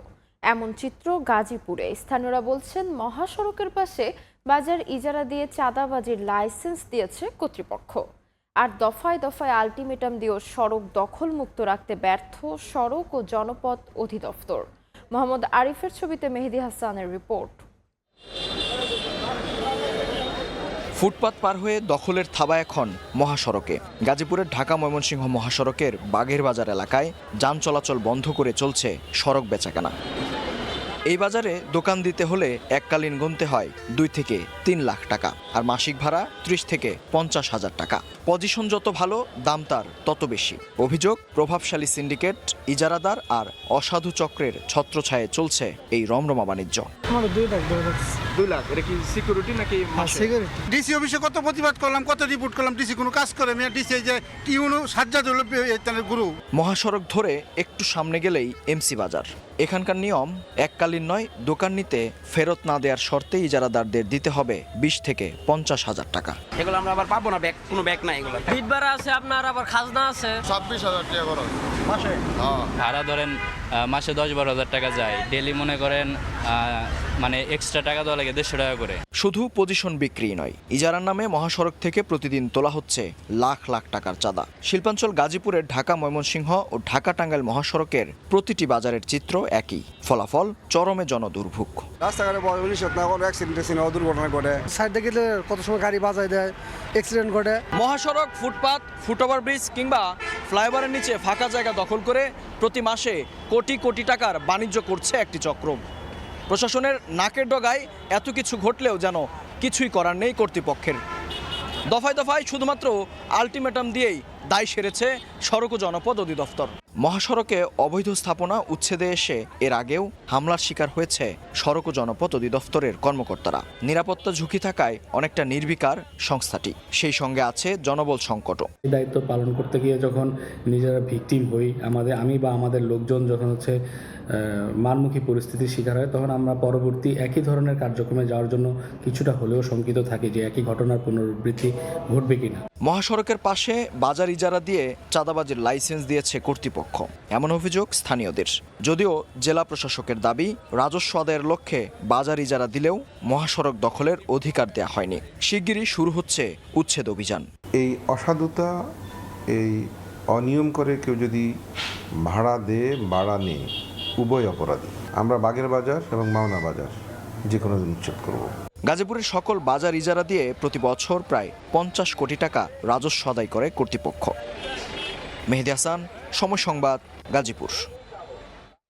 রাস্তা জুড়ে কাদা আর জলাবদ্ধতা, দীর্ঘদিন সংস্কার না করায় বেহাল মানিকগঞ্জের গ্রামীণ সড়ক। ব্যাহত হচ্ছে কৃষিপণ্য পরিবহন ও বিপণনে। শীঘ্রই রাস্তাগুলো মেরামতের দাবি এলাকাবাসীর। এদিকে সংস্কার কাজের বরাদ্দ বৃদ্ধির দাবি এলজিইডির। শীঘ্রই ব্যবস্থা নেওয়ার আশ্বাস জেলা প্রশাসনের। মোহাম্মদ ইউসুফ আলীর পাঠানো তথ্য, রমজান আলীর ছবি নিয়ে রিপোর্ট। সড়ক জুড়ে কাদা, বৃষ্টিতে অনেক স্থানে জলবদ্ধতা, এর উপর দিয়ে কষ্ট করে চলাচল করছেন বাসিন্দারা। দীর্ঘদিন সংস্কার না করায় বেহাল মানিকগঞ্জের গ্রামীণ সড়ক। সামান্য বৃষ্টি হলেই কোনো যানবাহন চলতে পারে না এসব রাস্তায়। সবচেয়ে বেশি দুরবস্থা শিবালয় উপজেলার মহাদেবপুর ও শিমুলিয়া ইউনিয়ন এবং সাটুরিয়া উপজেলায়। এলাকাবাসী বলছেন, বেহাল সড়কের জন্য চলাচলের ভোগান্তির পাশাপাশি ব্যাহত হচ্ছে কৃষিপণ্য পরিবহন ও বিপণনে। শীঘ্রই রাস্তাগুলো মেরামতের দাবি তাদের। যাতায়াত এত খারাপ, দেখতে তো পারতেছেন যে আমার আমি নিয়ে আসলাম, কোনো একটা গাড়ি আসে না। গাড়ি তো দূরের কথা, এই রাস্তায় আমরা হাঁটতে পারি না। কোনো শস্য খান্দা নিয়ে যাওয়া না, মাথায় করে নিয়ে পার করতে হয়। চৈত্র ফাল্গুন মাসেও কাদা জমে থাকে বৃষ্টি নামলে। 3 থেকে 4 কিলোমিটার আমাদের হাইটে আসতে হয় কাদার ভিতরে। কৃষকের সুবিধার্থে সড়ক সংস্কারের জন্য সংশ্লিষ্ট কর্তৃপক্ষকে অনুরোধ করেছে কৃষি বিভাগ। কৃষি পণ্য পরিবহনের সুবিধা করে দেওয়া হয়, সেই জন্য আমরা ঊর্ধ্বতন কর্তৃপক্ষকে জানিয়েছি। আমরা আশা করছি অতি শীঘ্রই এগুলো ব্যবস্থা নেওয়া হবে। এদিকে সংস্কার কাজের বরাদ্দ বৃদ্ধির দাবি এলজিইডির। শীঘ্রই ব্যবস্থা নেওয়ার আশ্বাস জেলা প্রশাসনের। শুধু ক্ষতিগ্রস্ত অংশটুকু মেরামত করতে চাই, প্রায় আমাদের 75 কোটি টাকা দরকার। সেই তুলনায় খুবই আমরা অপ্রতুল আমরা পাচ্ছি আর কি। বরাদ্দটা যদি বাড়ানো হয় তাহলে আসলে আমরা সামনের দিনগুলোতে আমরা এই জিনিসটা আমরা প্রতিরোধ করতে পারবো। আমাদের টিআর কাবিখাব বা টিআর বরাদ্দ যখন আসবে তখন আমরা জোরে সোরে সেই কাজগুলো ধরবো। ইনশাল্লাহ আমরা এটা দ্রুতই মেরামত করতে পারবো। এলজিইডির তথ্য মতে মানিকগঞ্জের 3,500 কিলোমিটার কাঁচা পাকা গ্রামীণ সড়ক রয়েছে। চলতি বর্ষা মৌসুমে বৃষ্টির কারণে ক্ষতিগ্রস্ত সড়ক মেরামতে বরাদ্দ প্রয়োজন প্রায় 75 কোটি টাকা। সময় সংবাদ, মানিকগঞ্জ। লোডশেডিংয়ে বিপর্যস্ত নারায়ণগঞ্জ। গত 2 সপ্তাহ ধরে দিনে রাতে সমানভাবে লোডশেডিং হয় চরম ভোগান্তিতে প্রায় 4 লাখ বাসিন্দা। এতে ভোগান্তিতে আবাসিক, শিল্প, বাণিজ্যিক সব শ্রেণীর গ্রাহকরা। সমস্যা সমাধানে বিষয়টি ঊর্ধ্বতন কর্তৃপক্ষকে জানানো হয়েছে। দ্রুত সমাধানের আশ্বাস পল্লী বিদ্যুৎ সমিতির। আরিফ হোসেনের ছবিতে শওকত আলী সৈকতের রিপোর্ট। প্রচণ্ড গরমে দিনে রাতে টানা লোডশেডিংয়ে নিম্ন আয়ের মানুষের একমাত্র ভরসা তালপাতার পাখা। লোডশেডিংয়ে বিপর্যস্ত সর্বস্তরের মানুষ। 54.39 বর্গ কিলোমিটার আয়তনের নারায়ণগঞ্জের বন্দর উপজেলায় নিম্ন আয়ের কর্মজীবী ও শ্রমজীবী মানুষের সংখ্যাই বেশি। গত প্রায় 3 সপ্তাহ ধরে লোডশেডিংয়ে দুর্বিষহ জনজীবন। ভুক্তভোগীদের অভিযোগ, দিনে রাতে অসংখ্যবার লোডশেডিং হচ্ছে। এতে চরম ভোগান্তিতে রয়েছেন আবাসিক, শিল্প, বাণিজ্যিক সব শ্রেণীর গ্রাহকরা। দিনও থাকে না, রাতেরও থাকে না, বাচ্চারা অসুস্থ হয়ে যাইতেছে। এমনি যে গরম, তার উপরে কারেন্ট জায়গা দিনে রাতে একটু কারেন্ট পাই না, আমরা গেলে 2-3 ঘন্টায়ও আসে না। কারণ থাকে না, একটু বরফ জায়গা গেলে 1-1.5 ঘন্টা 2 ঘন্টা বরফ কারণ আছে। সারাদিন কর্ম করে যদি বাসায় ঢুকি কারেন্ট পাই না। সারাদিনে কালকে 7 বার কারেন্ট গেছে। এরকম হলে তো বাসা ঢুকুন জানা, রাস্তাঘাটে থাকতে হয়। সকাল থেকে সন্ধ্যা পর্যন্ত 4 ঘন্টা 5 ঘন্টা, কোনো সময় 8 ঘন্টা লোডশেডিং দিতেছে। বিষয়টি বৈশ্বিক সংকট উল্লেখ করে চাহিদার তুলনায় পর্যাপ্ত বিদ্যুৎ সরবরাহ না হওয়ায় এই পরিস্থিতির সৃষ্টি হয়েছে বলে দাবি পল্লী বিদ্যুৎ কর্তৃপক্ষের। আমরা আমাদের পক্ষ থেকে সর্বাত্মক চেষ্টা করতেছি জনগণকে যতটুকু বরাদ্দের মধ্যে সবার মধ্যে ডিস্ট্রিবিউশন করে, যাতে সবাই সমভাবে বন্টন করে বিদ্যুৎটা যাতে সুন্দরভাবে ব্যবহার করতে পায়, এটা আমরা আমাদের পক্ষ থেকে সর্বাত্মক চেষ্টা করতেছি। 2022 সালের জনশুমারি ও গৃহগণনা অনুযায়ী বন্দর উপজেলার জনসংখ্যা 4,14,000। উপজেলায় পল্লী বিদ্যুতের গ্রাহক রয়েছেন 1,63,000। প্রতিদিন এই গ্রাহকদের বিদ্যুতের চাহিদা 100 মেগাওয়াট। শওকত আলী সৈকত, সময় সংবাদ, নারায়ণগঞ্জ। ভোরের সময় এই ছিল আমার কাছে। পরবর্তী সংবাদগুলো জানাতে যুক্ত হবেন সহকর্মী সাবরিনা মজুমদার। তাজমিলা, ধন্যবাদ আপনাকে। পরবর্তী সংবাদগুলো জানাতে যুক্ত হব আমি সাবরিনা মজুমদার। দেখছেন ভোরের সময়, সঙ্গেই থাকুন। রাজবাড়ী কুষ্টিয়া আঞ্চলিক মহাসড়ক যেন মরণ ফাঁদ। প্রায় প্রতিদিনই সড়কে ঘটছে ছোট বড় দুর্ঘটনা। গত 8 মাসে প্রাণ গেছে 21 জনের, আহত শতাধিক। চালকরা বলছেন সড়ক নির্মাণ ত্রুটি ও 3 চাকার অবৈধ যান চলাচলের কারণে দুর্ঘটনা বেশি ঘটছে। তবে ব্যবস্থা নেওয়ার আশ্বাস হাইওয়ে পুলিশের। আশিকুর রহমানের রিপোর্ট। গত 18 আগস্ট রাজবাড়ী কুষ্টিয়া আঞ্চলিক মহাসড়কে একই দিনে ঘটে 3টি দুর্ঘটনা। এতে প্রাণ হারান 1 জন, আহত হন অন্তত 10 জন। এ মহাসড়কে প্রতিনিয়তই দুর্ঘটনায় প্রাণহানির পাশাপাশি পঙ্গুত্ব বরণ করছেন অনেকেই।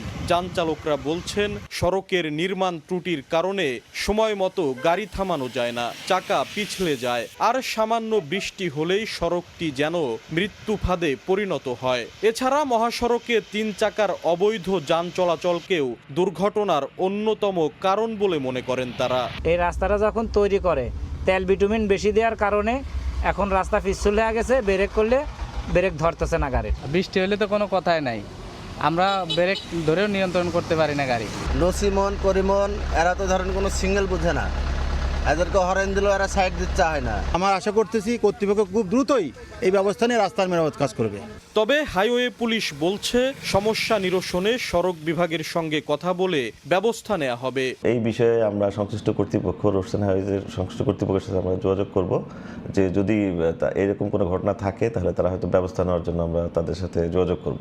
হাইওয়ে পুলিশের তথ্য মতে রাজবাড়ীর বড়পুল থেকে কুষ্টিয়ার চোরহাস পর্যন্ত 55 কিলোমিটার মহাসড়কে গত 8 মাসে 41টি দুর্ঘটনায় প্রাণ হারিয়েছেন 21 জন, আহত হয়েছেন শতাধিক। আশিকুর রহমান, সময় সংবাদ, রাজবাড়ী। মাদারীপুর পৌরসভার 22টি খালের সবগুলোই এখন মৃতপ্রায়। ময়লা আবর্জনায় ভরাট, দখল আর দূষণে অস্তিত্ব সংকটে খালগুলো। অল্প বৃষ্টিতেই জলাবদ্ধতায় ভোগান্তিতে পড়েন পৌরসভার প্রায় 2 লাখ বাসিন্দা। দীর্ঘদিনের এই সমস্যা সমাধানে এবার খালগুলো পুনরুদ্ধার ও খননের উদ্যোগ নিয়েছে পৌর কর্তৃপক্ষ। সংশ্লিষ্টরা বলছেন, খালগুলো সচল হলে জলাবদ্ধতা কমার পাশাপাশি আধুনিক ও নান্দনিক শহর গড়ে তোলা সম্ভব হবে। সঞ্জয় কর্মকার অভিজিতের রিপোর্ট, ছবি তুলেছেন শাহাদাত আকন। মাদারীপুর শহরের বাদামতলা আমিরাবাদ এলাকা দীর্ঘদিন ধরে অচল হয়ে পড়ে আছে এখানকার খাল। ময়লা আবর্জনায় ভরাট হয়ে বন্ধ হয়ে গেছে পানি প্রবাহ। খালের 2 পারে গড়ে উঠেছে নানা স্থাপনা ও ব্যবসা প্রতিষ্ঠান। শুধু এই খালটিই নয়, দখল, দূষণ আর ভরাটের কারণে অস্তিত্ব সংকটে পৌরসভার অধীনে থাকা 22টি খাল। একসময় এসব খাল দিয়ে নৌযান চলাচল করলেও এখন তার কোনো সুযোগ নেই। পানি নিষ্কাশনের পথ বন্ধ থাকায় অল্প বৃষ্টিতে শহরের বিভিন্ন এলাকায় তৈরি হয় জলাবদ্ধতা। এতে দুর্ভোগে পড়েন পথচারী, শিক্ষার্থী ও ব্যবসায়ীরা। কোথাও কোথাও দিনের পর দিন জমে থাকে নোংরা পানি, ছড়িয়ে পড়ে দুর্গন্ধ, বাড়ে জনদুর্ভোগ। বৃষ্টি হলে রোড ভইরা যায়, মানুষজন, বাচ্চারা স্কুলে দিয়ে আসতে পারি না। পরিকল্পনা মাফিক যদি এই ড্রেনগুলা, কালভার্টগুলো ওইভাবে করতো তাইলে শহরে এইভাবে পানি জমতো না এবং মানুষের দুর্ভোগ সৃষ্টি হইতো না। দুর্গন্ধ বেরায়, এখান দিয়ে চলাচলতি করতে খুব কষ্ট হয়ে যায়। খোলা খাল পাইছে, মানুষ ময়লা ফেলতেছে। ভালো একটা পরিবেশ থাকলে মানুষ সেইখানে স্থায়ী জায়গায় একটা ময়লা ফেলতো। স্থানীয়দের অভিযোগ, দীর্ঘদিন ধরে খালগুলো রক্ষণাবেক্ষণে কার্যকর উদ্যোগ না থাকায় এমন পরিস্থিতি তৈরি হয়েছে। সাময়িক বা লোক দেখানো কার্যক্রম নয়, খালগুলো দখল মুক্ত ও পুনঃখননের মাধ্যমে স্থায়ী সমাধান চান তারা। খালের অবস্থা তো দেখতেছেন, এখানে একেবারে অনতিবিলম্বে একটা ড্রেনের ব্যবস্থা করা একান্ত প্রয়োজন। স্থায়ী কোনো ময়লা ফালানোর কোনো স্থায়ী কোনো জায়গা নাই এবং যদি আমাগো টেকসই একটা ড্রেন হইতো তাহলে দেখা গেছে আমরা ভালোভাবে চলাফেরা করতে পারতাম। সব জায়গা আটকানো, এই জায়গার পানি তো নামতে পারে না, ধ্যান না, পরিস্থিতি অনেক ময়লা পানি জমে থাকে। পৌরবাসীর দীর্ঘদিনের দুর্ভোগের কথা মাথায় রেখে এবার দখল ও ভরাট হয়ে যাওয়া খালগুলো উদ্ধারের উদ্যোগ নিয়েছে পৌর কর্তৃপক্ষ। খাল পুনঃখননের পাশাপাশি পানি নিষ্কাশন ব্যবস্থা উন্নত করে আধুনিক শহর গড়ার পরিকল্পনা রয়েছে তাদের। সংশ্লিষ্টরা বলছেন, খালগুলো সচল করা গেলে বর্ষা মৌসুমে জলাবদ্ধতা অনেকটাই কমে আসবে। RUDTP প্রকল্প, যেটা হচ্ছে মাদারীপুর শহরের একটা মাস্টার প্ল্যান হবে, এইটা দিয়ে কিন্তু রাস্তা বড় হবে এবং বড় একটা ড্রেন হবে, সেহেতু এখানে আর দখলের সেই সুযোগটা থাকবে না। আজকে যে উদ্যোগ নেওয়া আছে, আমি মনে করি ভবিষ্যতের জন্য এই উদ্যোগ যদি চলমান থাকে তাহলে মানুষ আর জলাবদ্ধতায় থাকবে না। প্রাথমিক পর্যায়ে 3টি খাল খনন, আধুনিক ড্রেন নির্মাণ ও সংশ্লিষ্ট সড়ক উন্নয়নে সম্ভাব্য ব্যয় ধরা হয়েছে 98 কোটি টাকা। পর্যায়ক্রমে পৌরসভার বাকি খালগুলো খননের জন্য তালিকা তৈরির কাজ চলছে। মাদারীপুর পৌরসভার 9টি ওয়ার্ডের 34টি মৌজায় 2 লাখ মানুষের বসবাস। অচল খালগুলো খননের মাধ্যমে পুনরায় সচল করা গেলে বাড়বে শহরের সৌন্দর্য, জলাবদ্ধতা থেকে মুক্তি পাবে এলাকাবাসী, বলছেন বিশেষজ্ঞরা। সঞ্জয় কর্মকার, অভিজিৎ, সময় সংবাদ, মাদারীপুর। গোপালগঞ্জে মধুমতি নদীর অব্যাহত ভাঙনে নদীগর্ভে বিলীন হয়েছে অর্ধশতাধিক ঘরবাড়ি, ফসলি জমি ও ধর্মীয় প্রতিষ্ঠান। ভিটেমাটি হারিয়ে খোলা আকাশের নিচে তাঁবু টাঙিয়ে দিন কাটাচ্ছেন অনেকেই। ঝুঁকিতে রয়েছে শত শত পরিবার। স্থায়ী বাঁধ ও জরুরি সহায়তার আকুতি নদী পাড়ের নিঃস্ব বাসিন্দাদের। দ্রুতই ব্যবস্থা গ্রহণের আশ্বাস পানি উন্নয়ন বোর্ডের। জয়ন্ত শিয়ালির রিপোর্ট, ছবি তুলেছেন HM মানিক। ওই বসে বলে চিন্তা করি কোন সময় ভাঙিয়ে নিয়ে যায়, কোন সময় ভাঙিয়ে নিয়ে যায়। ভাঙন আতঙ্কে বৃদ্ধা প্রেমরার মতো নির্ঘুম রাত কাটছে মধুমতি নদী পাড়ের অনেক পরিবারের। বসতভিটা, ফসলি জমি আর স্মৃতিঘেরা আঙিনা চোখের সামনেই এক এক করে গিলে খাচ্ছে সর্বনাশা মধুমতি। নদীর গর্জন না থাকলেও পাড় ভাঙার শব্দে আতঙ্ক নিয়ে দিনরাত পার করছেন গোপালগঞ্জের কাশিয়ানী উপজেলার পরানপুর ও ফুকরা গ্রামের নদী তীরবর্তী 2 শতাধিক পরিবার। ইতোমধ্যে নদীগর্ভে হারিয়ে গেছে অন্তত অর্ধশত পরিবার। ভিটেমাটি হারিয়ে নিঃস্ব মানুষগুলো শেষ সম্বল রক্ষা করতে ঘরবাড়ি অন্যত্র সরিয়ে নিচ্ছেন। নদীপাড়ের এই মানুষগুলোর চোখে এখন কেবলই অনিশ্চয়তা আর নীরব কান্না। রাত্রির ভিতরে আমি ঘুমাতে পারি না যে কোন সময় আমাকে এই নিয়ে টেনে নামিয়ে চলে যায়। আমার তো আর জায়গা বাড়ি নাই, যা ছিল সব চলে গেছে। এখন যা আছে এও যদি সরকার না বাঁধে দেয় তাহলে আমরা কিভাবে থাকি? আমাদের জেলা পরিষদের চেয়ারম্যান সাহেব এসে পরিদর্শন করে গেছেন। উনি বলছেন যে হ্যাঁ আমরা এটা একটা ব্যবস্থা নিব, কিন্তু এই কোনো ব্যবস্থা আসে নাই। পানি উন্নয়ন বোর্ড বলছে ভাঙন ঠেকাতে মন্ত্রণালয়ে নতুন প্রকল্পের প্রস্তাব পাঠানো হয়েছে। 2-1 দিনের মধ্যে কাজ শুরু করতে পারবো। আর ফুকরার ব্যাপারে আমরা চেষ্টা চালিয়ে যাচ্ছি। আশা করি এই ব্যাপারে আমরা অনুমতি পেলে দ্রুতই কাজ বাস্তবায়ন করতে পারবো। পানি উন্নয়ন বোর্ডের তথ্য মতে কাশিয়ানী উপজেলার প্রায় 5.5 কিলোমিটার এলাকা ভাঙন প্রবণ। ভাঙন রোধে জিও ব্যাগ ডাম্পিং এবং নদী তীর রক্ষা বাঁধ নির্মাণ করে দ্রুত কার্যকরী ব্যবস্থা গ্রহণ করা না হলে বদলে যেতে পারে জেলার মানচিত্র। জয়ন্ত শিরালি, সময় সংবাদ, গোপালগঞ্জ। একদিকে দালালের দৌরাত্ম্য, অপরদিকে হাসপাতালে পর্যাপ্ত চিকিৎসা সেবা না পাওয়ার অভিযোগ রোগীদের। নরসিংদী সদর হাসপাতালে যন্ত্রপাতির অভাব আর নোংরা পরিবেশ সহ নানা অব্যবস্থাপনায় জর্জরিত। হাসপাতাল কর্তৃপক্ষ বলছে অতিরিক্ত রোগীর চাপ আর জনবল সংকটে হিমশিম অবস্থা তাদের। আশিকুর রহমান পিয়ালের পাঠানো তথ্য, ছবি নিয়ে রিপোর্ট। কম খরচে চিকিৎসা পেতে মাথায় ভোগান্তির বোঝা নিয়ে লাইনে দাঁড়িয়ে রোগীরা।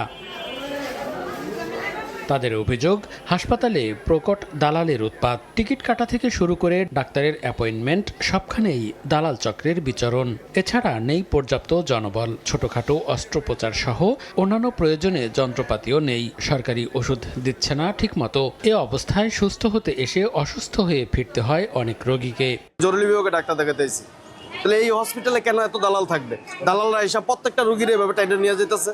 তো এখানে কি কর্তৃপক্ষ নাই? কি যুক্তি সঙ্গত নাকি? কোনো ডাক্তার লিখে দিও বাইরের থেকে করে আসেন, বাইরের তো ওষুধ নিয়ে আসেন। ডাক্তার আমরা 1টার উপর থেকে 1:30 2টা বাজে ডাক্তার পাই না। দালাল আমাদের চোখের সামনে ওষুধ বিক্রি করতেছে, আমরা যদি চাই নাই টাকা দাও তাইলে ওষুধ দিব।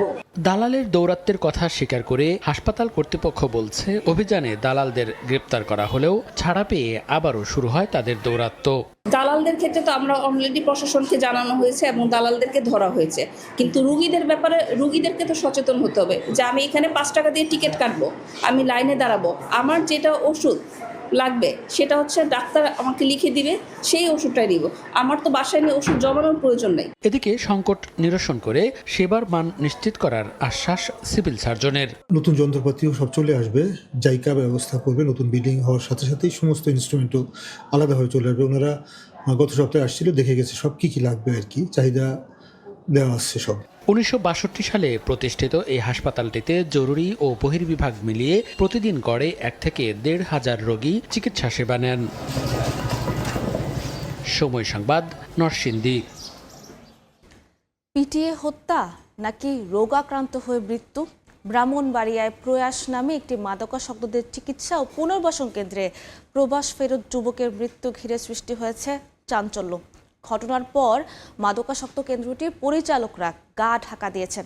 এদিকে এই ঘটনার পর মাদকাসক্ত কেন্দ্রে চিকিৎসাধীন থাকা অন্তত 30 জন রোগী জানালার গ্রিল ভেঙে পালিয়েছে। বিষয়টি তদন্ত করে ব্যবস্থা নেওয়ার কথা জানিয়েছে প্রশাসন। সুস্থ দেহ সুস্থ মন নিয়ে ফেরার কথা যে মাদক নিরাময় কেন্দ্র থেকে সেখানকার জানালা দিয়েই একে একে পালিয়ে যাচ্ছে রোগীরা। সামাজিক যোগাযোগ মাধ্যমে ভাইরাল হওয়ার পর প্রয়াস নামে মাদক নিরাময় কেন্দ্রের সেবার মান নিয়ে উঠেছে প্রশ্ন। 6 মাস আগে কাতার থেকে দেশে ফেরেন ব্রাহ্মণবাড়িয়ার নবীনগর উপজেলার কুড়িঘর গ্রামের ফোরকান মিয়া। এরপরে এলাকায় বখাটেদের পাল্লায় পড়ে জড়িয়ে পড়েন মাদকাসক্তে। পরে পরিবারের সদস্যরা গত 14 আগস্ট শহরের বাইপাস ফুলবাড়িয়া স্ট্যান্ড এলাকার প্রয়াস মাদক নিরাময় কেন্দ্রে 70,000 টাকা চুক্তিতে ভর্তি করান। এর 5 দিনের মাথায় গত 18 আগস্ট মারা যান তিনি। পরিবারের দাবি কোনো ধরনের চিকিৎসা না দিয়ে পুনর্বাসন কেন্দ্রের লোকজন তাকে পিটিয়ে হত্যা করেছে।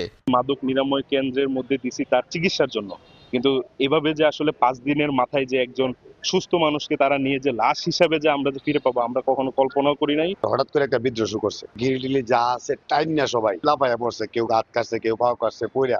মাদকদ্রব্য নিয়ন্ত্রণ অধিদপ্তর বলছে প্রতিষ্ঠানটি লাইসেন্সের শর্ত ভঙ্গ করেছে কিনা সে বিষয়ে তদন্ত করা হচ্ছে, আর শারীরিক অন্য কোনো সমস্যার কারণে মৃত্যু হয়েছে কিনা তা খতিয়ে দেখা হচ্ছে বলে জানিয়েছেন সিভিল সার্জন কার্যালয়ের সহকারী অধ্যাপক। এই রোগীটার প্রিভিয়াসলি তার বুকে একটা অপারেশন ছিল এবং যেদিন সে অসুস্থ হয় তাকে 250 বেডের জেনারেল হসপিটালে নিয়ে আসে। রোগী পালিয়ে যাওয়ার পরবর্তীতে আমি সদর মডেল থানার ওসি সহ আমরা পরিদর্শন করি ঘটনাস্থল। পুলিশি প্রতিবেদন বা তদন্ত সাপেক্ষে আসলে বলা যাবে যে মৃত্যুর প্রকৃত কারণ কি।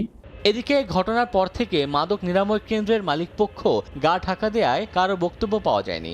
এই ঘটনায় ব্রাহ্মণবাড়িয়া সদর মডেল থানায় একটি অপমৃত্যুর মামলা হয়েছে। সময় সংবাদ, ব্রাহ্মণবাড়িয়া। নেই সংযোগ সড়ক, তবে 8 বছর ধরে দাঁড়িয়ে আছে সেতু। চলাচলে দুর্ভোগ ঘোচাতে নির্মিত সেতুই এখন যেন গলার কাটা। ফরিদপুরের চর ভদ্রাসন উপজেলার চর সালেপুর গ্রামে সেতুটির সংযোগ সড়ক নির্মাণের দাবি এলাকাবাসীর। প্রয়োজনীয় উদ্যোগ নেওয়ার আশ্বাস উপজেলা প্রশাসনের। শিকদার সজলে পাঠানো তথ্য, ছবি নিয়ে রিপোর্ট। সেতু আছে, রাস্তা নেই। বিগত আওয়ামী লীগ সরকারের আমলের অপরিকল্পিত প্রকল্পের দুর্ভোগ বহন করছেন ফরিদপুরের চর অঞ্চলবাসী। 8 বছর আগে চর ভদ্রাসন উপজেলার চর সালেপুর গ্রামে দুর্যোগ ব্যবস্থাপনা ও ত্রাণ মন্ত্রণালয়ের অর্থায়নে নির্মাণ করা হয়েছিল সেতু। যোগাযোগ ব্যবস্থাপনা নিয়ে আশার আলো জাগে চরবাসীর মাঝে, কিন্তু বছরের পর বছর গেল ঠিকই মেলেনি সুফল।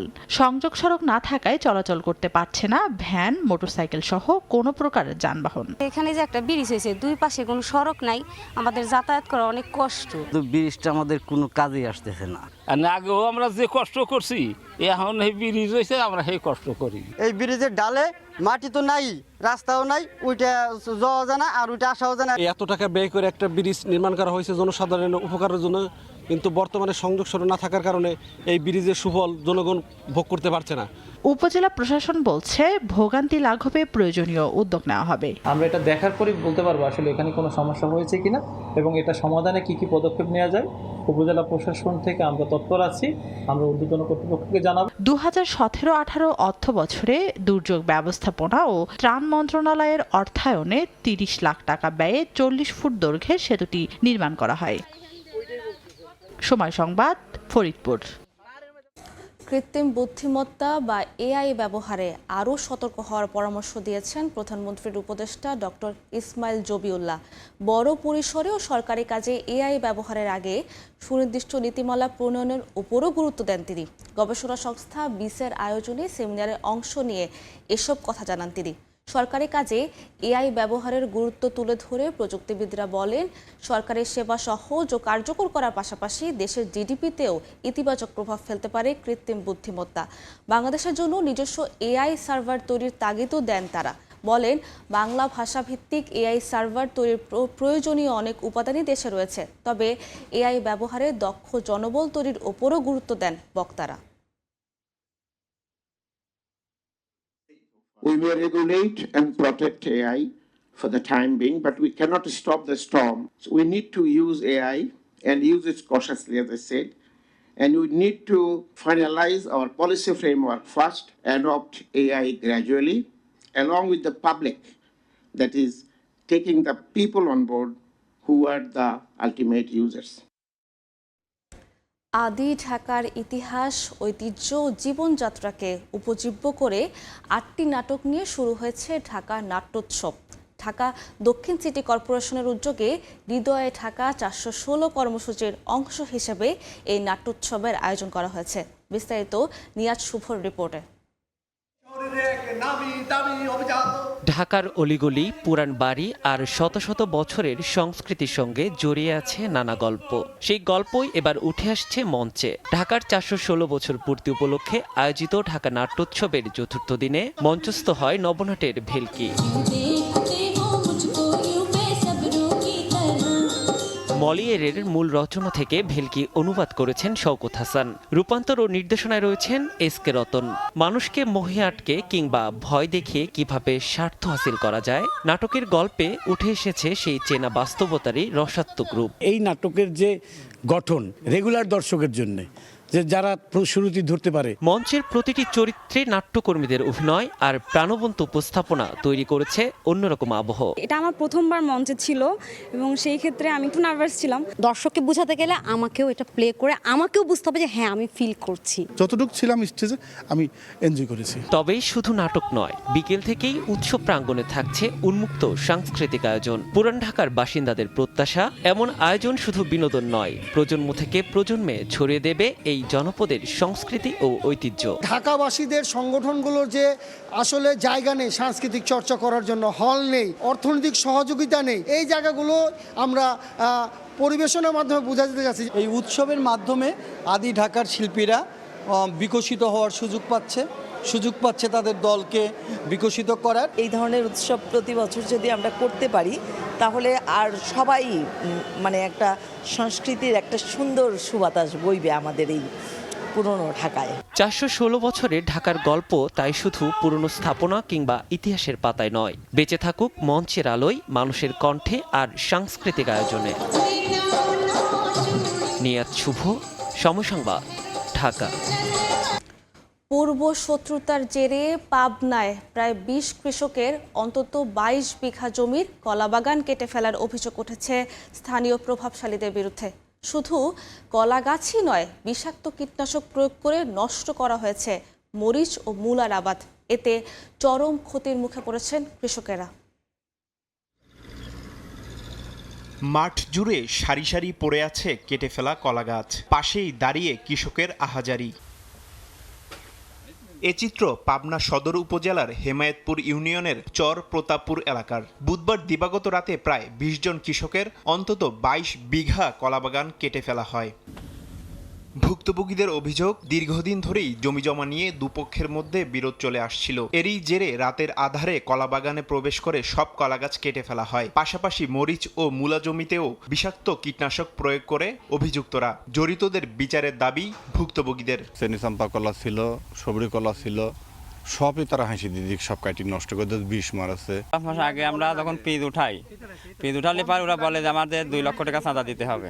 তখন আমরা বললাম চাঁদা দিতে পারবো না। তারা হচ্ছে মূলত আওয়ামী লীগ দল করে, আওয়ামী লীগের ছায়াতলে এখনো আছে, কি কোন শক্তিতে এরকম কার্যকলাপ চাঁদাবাজি করে বেড়াচ্ছে এলাকায় জানি না। আমার আর কোনো উপায় নেই, কোনো কর্ম নেই, আমরা এটা করেই খাই। আমার যে ক্ষতি হয়েছে আমরা এর প্রতিক্রিয়া চাই, বিচার চাই। ঘটনার পর কৃষক ইমদাদুল মালিথা বাদী হয়ে পাবনা সদর থানায় লিখিত অভিযোগ দেন। তদন্ত করে ব্যবস্থা নেওয়ার আশ্বাস পুলিশের। একটা অভিযোগ পেয়েছি, এর নিয়মিত মামলা রুজু করা হয়েছে। প্রকৃতপক্ষে যারা ঘটনা ঘটিয়েছে তাদেরকে আইডেন্টিফাই করে আইনের আওতায় আনা হয়। এই ঘটনায় তাদের প্রায় ২৫ লাখ টাকা ক্ষতি হয়েছে দাবি ভুক্তভোগীদের। সময় সংবাদ, পাবনা। যশোরে যুবককে ছুরিকাঘাতে হত্যা করেছে দুর্বৃত্তরা। পুলিশ জানায়, মোবাইল ফোনে কল পেয়ে বৃহস্পতিবার বিকেলে বাড়ি থেকে বের হয় শহরের বারান্দিপাড়া নিচুতলা এলাকার যুবক আল আমিন। তার চোখে মরিচের গুঁড়া ছিটিয়ে দিয়ে এলোপাথারি ছুরিকাঘাত করে পালিয়ে যায় দুর্বৃত্তরা। এতে ঘটনাস্থলেই মারা যায় সে। খবর পেয়ে ঘটনাস্থল থেকে মরদেহ উদ্ধার করে সদর হাসপাতালের মর্গে লাশ পাঠায় পুলিশ। নিহতের প্রথম স্ত্রীর দাবি, পেশায় স্বর্ণালংকারের কারিগর আল আমিনের তেমন কোনো শত্রু ছিল না, তবে দ্বিতীয় স্ত্রীর সঙ্গে আল আমিনের ঝামেলা চলছিল। মাগুরায় দুই মোটরসাইকেলের মুখোমুখি সংঘর্ষে 2 জন নিহত হয়েছেন, আহত হয়েছেন আরও একজন। স্থানীয়রা জানান, বৃহস্পতিবার বিকেলে সদর উপজেলার হাজুরাপুর গ্রামের রিপন হোসেন মোটরসাইকেলে মেয়ে বৃষ্টিকে নিয়ে বাড়ি ফিরছিল। পথে আবালপুর স্কুলের সামনে পৌঁছলে বিপরীত দিক থেকে আসা একটি মোটরসাইকেলের সঙ্গে মুখোমুখি সংঘর্ষ হয়। এতে দুটি মোটরসাইকেলের চালক নিহত হন, আহত হয় স্কুল ছাত্রী। তাকে উদ্ধার করে সদর হাসপাতালে নেওয়া হয়, পরে উন্নত চিকিৎসার জন্য ফরিদপুরে পাঠানো হয়।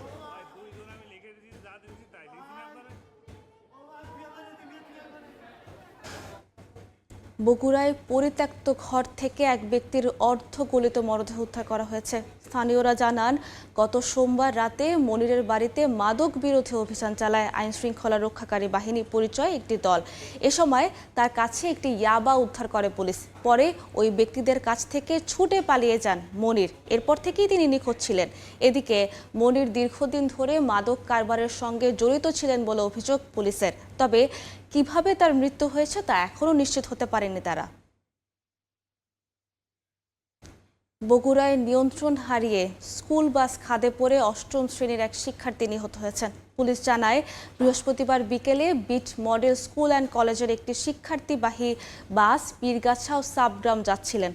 পল্লী মঙ্গল ইটভাটার কাছে পৌঁছলে একটি সিএনজি চালিত অটোরিকশাকে সাইড দিতে গিয়ে বাসটি নিয়ন্ত্রণ হারিয়ে সড়কের পাশের খাদে পড়ে যায়। এতে ঘটনাস্থলেই কানিজ ফাতেমা নামে এক শিক্ষার্থী মারা যায়। আহতদের উদ্ধার করে স্থানীয় একটি হাসপাতালে ভর্তি করা হয়। তবে ঘটনার পর থেকে বাসটির চালক পলাতক রয়েছেন। ব্রাহ্মণবাড়িয়ায় অভিযান চালিয়ে প্রায় 1.5 কোটি টাকার অবৈধ রিং জাল জব্দ ধ্বংস করেছেন ভ্রাম্যমাণ আদালত। বৃহস্পতিবার দুপুরে জেলা প্রশাসনের নির্বাহী ম্যাজিস্ট্রেট ও মৎস্য অধিদপ্তরের কর্মকর্তারা যৌথভাবে শহরের টানবাজার এলাকায় অভিযান চালান। এ সময় নিষিদ্ধ রিং জালের অবৈধ ব্যবসার সঙ্গে জড়িত থাকার অপরাধে এক ব্যবসায়ীকে 1 লাখ টাকা অর্থদণ্ড দেওয়া হয়। জব্দ করা হয় রিং জালগুলো। জনসম্মুখে আগুনে পুড়িয়ে ধ্বংস করাও হয়। জেলা প্রশাসনের এই অভিযানকে মাছ, নদী ও প্রকৃতির জন্য সুরক্ষা হিসেবে দেখছেন স্থানীয় নদী ও প্রকৃতি সুরক্ষা কর্মীরা।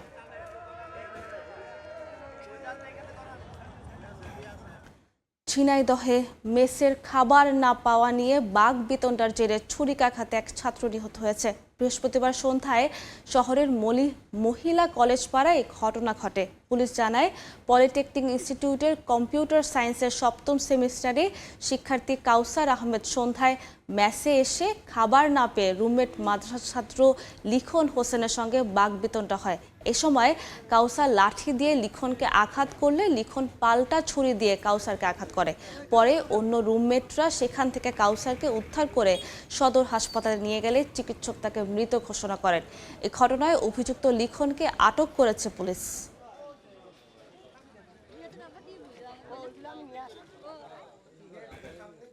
নারায়ণগঞ্জে পুকুরে ডুবে 4 শিশুর মৃত্যু হয়েছে। বৃহস্পতিবার বিকেলে 2500 দুপতারা ইউনিয়নের খানপাড়া এলাকায় এই মর্মান্তিক ঘটনা ঘটে। পুলিশ জানান, শিশুদের বাড়িতে না পেয়ে পরিবারের সদস্যরা আশেপাশে খোঁজাখুঁজি শুরু করেন। এক পর্যায়ে একটি পুকুর পাড়ে জুতা স্যান্ডেল পরে থাকতে দেখে তাদের সন্দেহ হয়।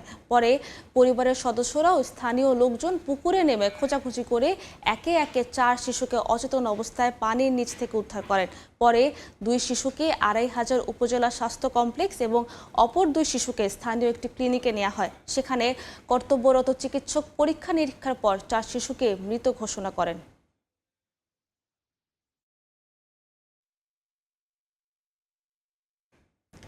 বিভিন্ন ধরনের সবজির বেচাকেনায় জমজমাট মানিকগঞ্জের জাগির বন্দর সবজির আড়ত। এই মুহূর্তে সেখানে আছেন রিপোর্টার মোহাম্মদ ইউসুফ আলী। সরাসরি যুক্ত হচ্ছে তার সঙ্গে। ইউসুফ, ছুটির দিনে আজকে প্রচুর যে সবজি রয়েছে, সবজির সরবরাহ হয়েছে এই আড়তটিতে এবং সেই করে কিন্তু সপ্তাহ ব্যবধানে প্রত্যেক সবজিরই দাম কমেছে 10 থেকে 15 টাকা পর্যন্ত আজকের এই বাজারে। এটা সেই ক্ষেত্রে আমরা সকাল থেকেই দেখছি যে এই বাজারটিকে ঘিরে বিভিন্ন ধরনের সবজি উঠেছে, বিশেষ করে বটবটি, শসা, শিম, করলা থেকে শুরু করে বিভিন্ন ধরনের সবজি। তবে বটবটি এই মুহূর্তে বিক্রি হচ্ছে 35 থেকে 40 টাকা, সপ্তাহ ব্যবধানে দাম কমেছে 8 থেকে 10 টাকা পর্যন্ত। শসা এখানে বেচাকেনা হচ্ছে 20 থেকে 22 প্রতি কেজি, সপ্তাহ ব্যবধানে দাম কমেছে 3 থেকে 4 টাকা পর্যন্ত। আমরা কিন্তু এখানে সবজিগুলো রয়েছে সবই পাইকারি বেচাকেনা হচ্ছে এবং কি সেটা পাল্লায় বেচাকেনা হচ্ছে, পাল্লা মনে আমরা সেটাকে কেজিতে বলার চেষ্টা করছি। করলা এখানে বেচাকেনা 30 থেকে 32 টাকা প্রতি কেজি, সপ্তাহ ব্যবধানে দাম কমেছে 5 থেকে 7 টাকা পর্যন্ত। আমরা বেশ করলা আজকে দেখতে পেরেছি এবং কি বেশ চাহিদাও রয়েছে এবং বেচাকেনা বেশ হচ্ছে। এছাড়াও কিন্তু বেগুন আমরা দেখেছি প্রতি কেজি বেচাকেনা হচ্ছে এখানে 50 থেকে 55 টাকা থেকে, সপ্তাহ ব্যবধানে দাম কমেছে 5 থেকে 7 টাকা পর্যন্ত। মরিচ এখানে বেচাকেনা হচ্ছে 60 থেকে 70 টাকা প্রতি কেজি, সপ্তাহ ব্যবধানে দাম কমেছে 10 থেকে 15 টাকা পর্যন্ত। কাঁকড়া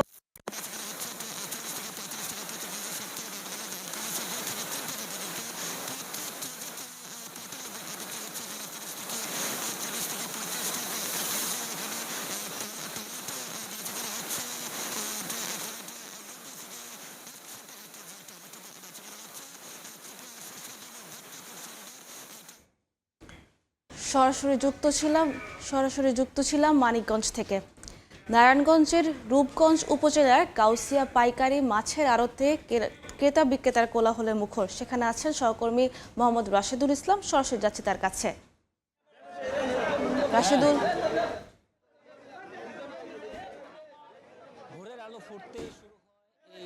গাউসিয়া মাছের আড়ত।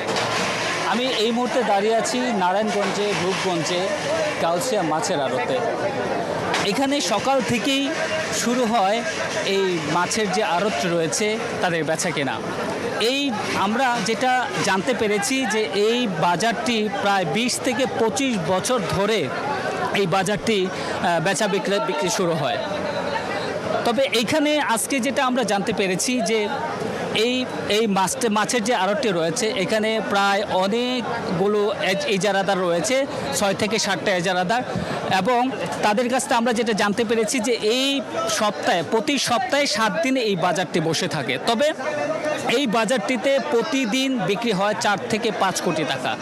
আজকে এই বাজারে যেমনটি রয়েছে ইলিশ মাছ, সিলভার কাপ, নারিকেলি মাছ, ট্যাংরা, রুই মাছ, পেয়ারা মাছ, পোয়া মাছ, পাঙ্গাস মাছ, কই মাছ, শিং মাছ, তেলাপিয়া মাছ, চিংড়ি মাছ। তবে আজকে আমরা যেই মাছের যে বাজারটি রয়েছে এই বাজারটির যে আজকে যে মাছের মূল্যটি রয়েছে সেই মূল্যটা আমরা আজকে যেটা জানতে পেরেছি সেই মাছের মূল্যটি হচ্ছে যে আজকে কিন্তু এই ইলিশের সিজন শুরু হয়েছে। এই ইলিশ মাছ যেটি রয়েছে ইলিশ মাছের দাম আজকে এই বাজার বড় যে ইলিশগুলো রয়েছে সেটি 2400 থেকে 2500 টাকা কেজি দরে বিক্রি হচ্ছে এবং সিলভার কাপ বিক্রি হচ্ছে 180 থেকে 200 টাকা কেজি। নারিকেলি মাছ বিক্রি হচ্ছে 150 টাকা কেজি দরে। ট্যাংরা মাছ বিক্রি হচ্ছে 520 টাকা থেকে 550 টাকা ধরে। রুই মাছ বিক্রি হচ্ছে 350 থেকে 360 টাকা। পোয়া মাছ বিক্রি হচ্ছে 350 টাকা। পাঙ্গাস মাছ 150 টাকা। কই মাছ 180 টাকা। শিং মাছ হচ্ছে 400 টাকা কেজি দরে। এবং আমরা এই আজকে যেই যারা রয়েছে বেচা বিক্রেতারা যারা রয়েছে তাদেরকে সন্তুষ্টি প্রকাশ আমরা পেয়েছি। এই ছিল আমার কাছে গাউসিয়া মাছের আড়ত থেকে সর্বশেষ তথ্য। সরাসরি যুক্ত ছিলাম নারায়ণগঞ্জ থেকে। সামরিক হামলার পরিবর্তে এবার অর্থনীতিকে অস্ত্র বানিয়ে ইরানকে কোণঠাসা করার কৌশল নিয়েছে যুক্তরাষ্ট্র। তেহরানের অর্থনীতি গুঁড়িয়ে শাসন ব্যবস্থায় ধস নামানোর হুঁশিয়ারির পাশাপাশি ইরানের পাশে থাকা দেশগুলোকেও কঠোর পরিণতির সতর্কবার্তা দিয়েছে ওয়াশিংটন। তবে এসব হুমকি প্রত্যাখ্যান করে ইরানের পররাষ্ট্রমন্ত্রী আব্বাস আরাকচির দাবি, যুক্তরাষ্ট্রের অভ্যন্তরীণ সংকট থেকে মানুষের দৃষ্টি সরাতেই ট্রাম্পের নতুন নিষেধাজ্ঞা কর্মসূচি। ইরান যুক্তরাষ্ট্র সংঘাতের তীব্রতা সাময়িক কমলেও থামেনি দুই দেশের মধ্যকার উত্তেজনা। সামরিক অভিযানের বদলে এবার অর্থনৈতিক চাপ বাড়িয়ে তেহরানকে কোণঠাসা করতে চাইছে ওয়াশিংটন। তাই ইরানের ওপর প্রেসিডেন্ট ডোনাল্ড ট্রাম্পের অর্থনৈতিক নিষেধাজ্ঞা আরোপের ঘোষণার একদিন পর মার্কিন ট্রেজারি সেক্রেটারি স্কট বেসেন্ট হুঁশিয়ারি দিয়ে বলেছেন, ইরানের অর্থনীতি চূর্ণ করে শাসন ব্যবস্থা ধসিয়ে দেবে যুক্তরাষ্ট্র। মিত্রদের পাশে থাকার আহ্বান জানিয়ে তেহরানের সঙ্গে আর্থিক লেনদেন, তেল কেনা বেচা ও ব্যবসা চালিয়ে গেলে সংশ্লিষ্ট দেশ ও প্রতিষ্ঠানকেও কঠোর মার্কিন নিষেধাজ্ঞার মুখে পড়তে হবে বলেও সতর্ক করেন তিনি। এদিকে ওয়াশিংটনের এমন হুমকিকে সরাসরি প্রত্যাখ্যান করেছে তেহরান।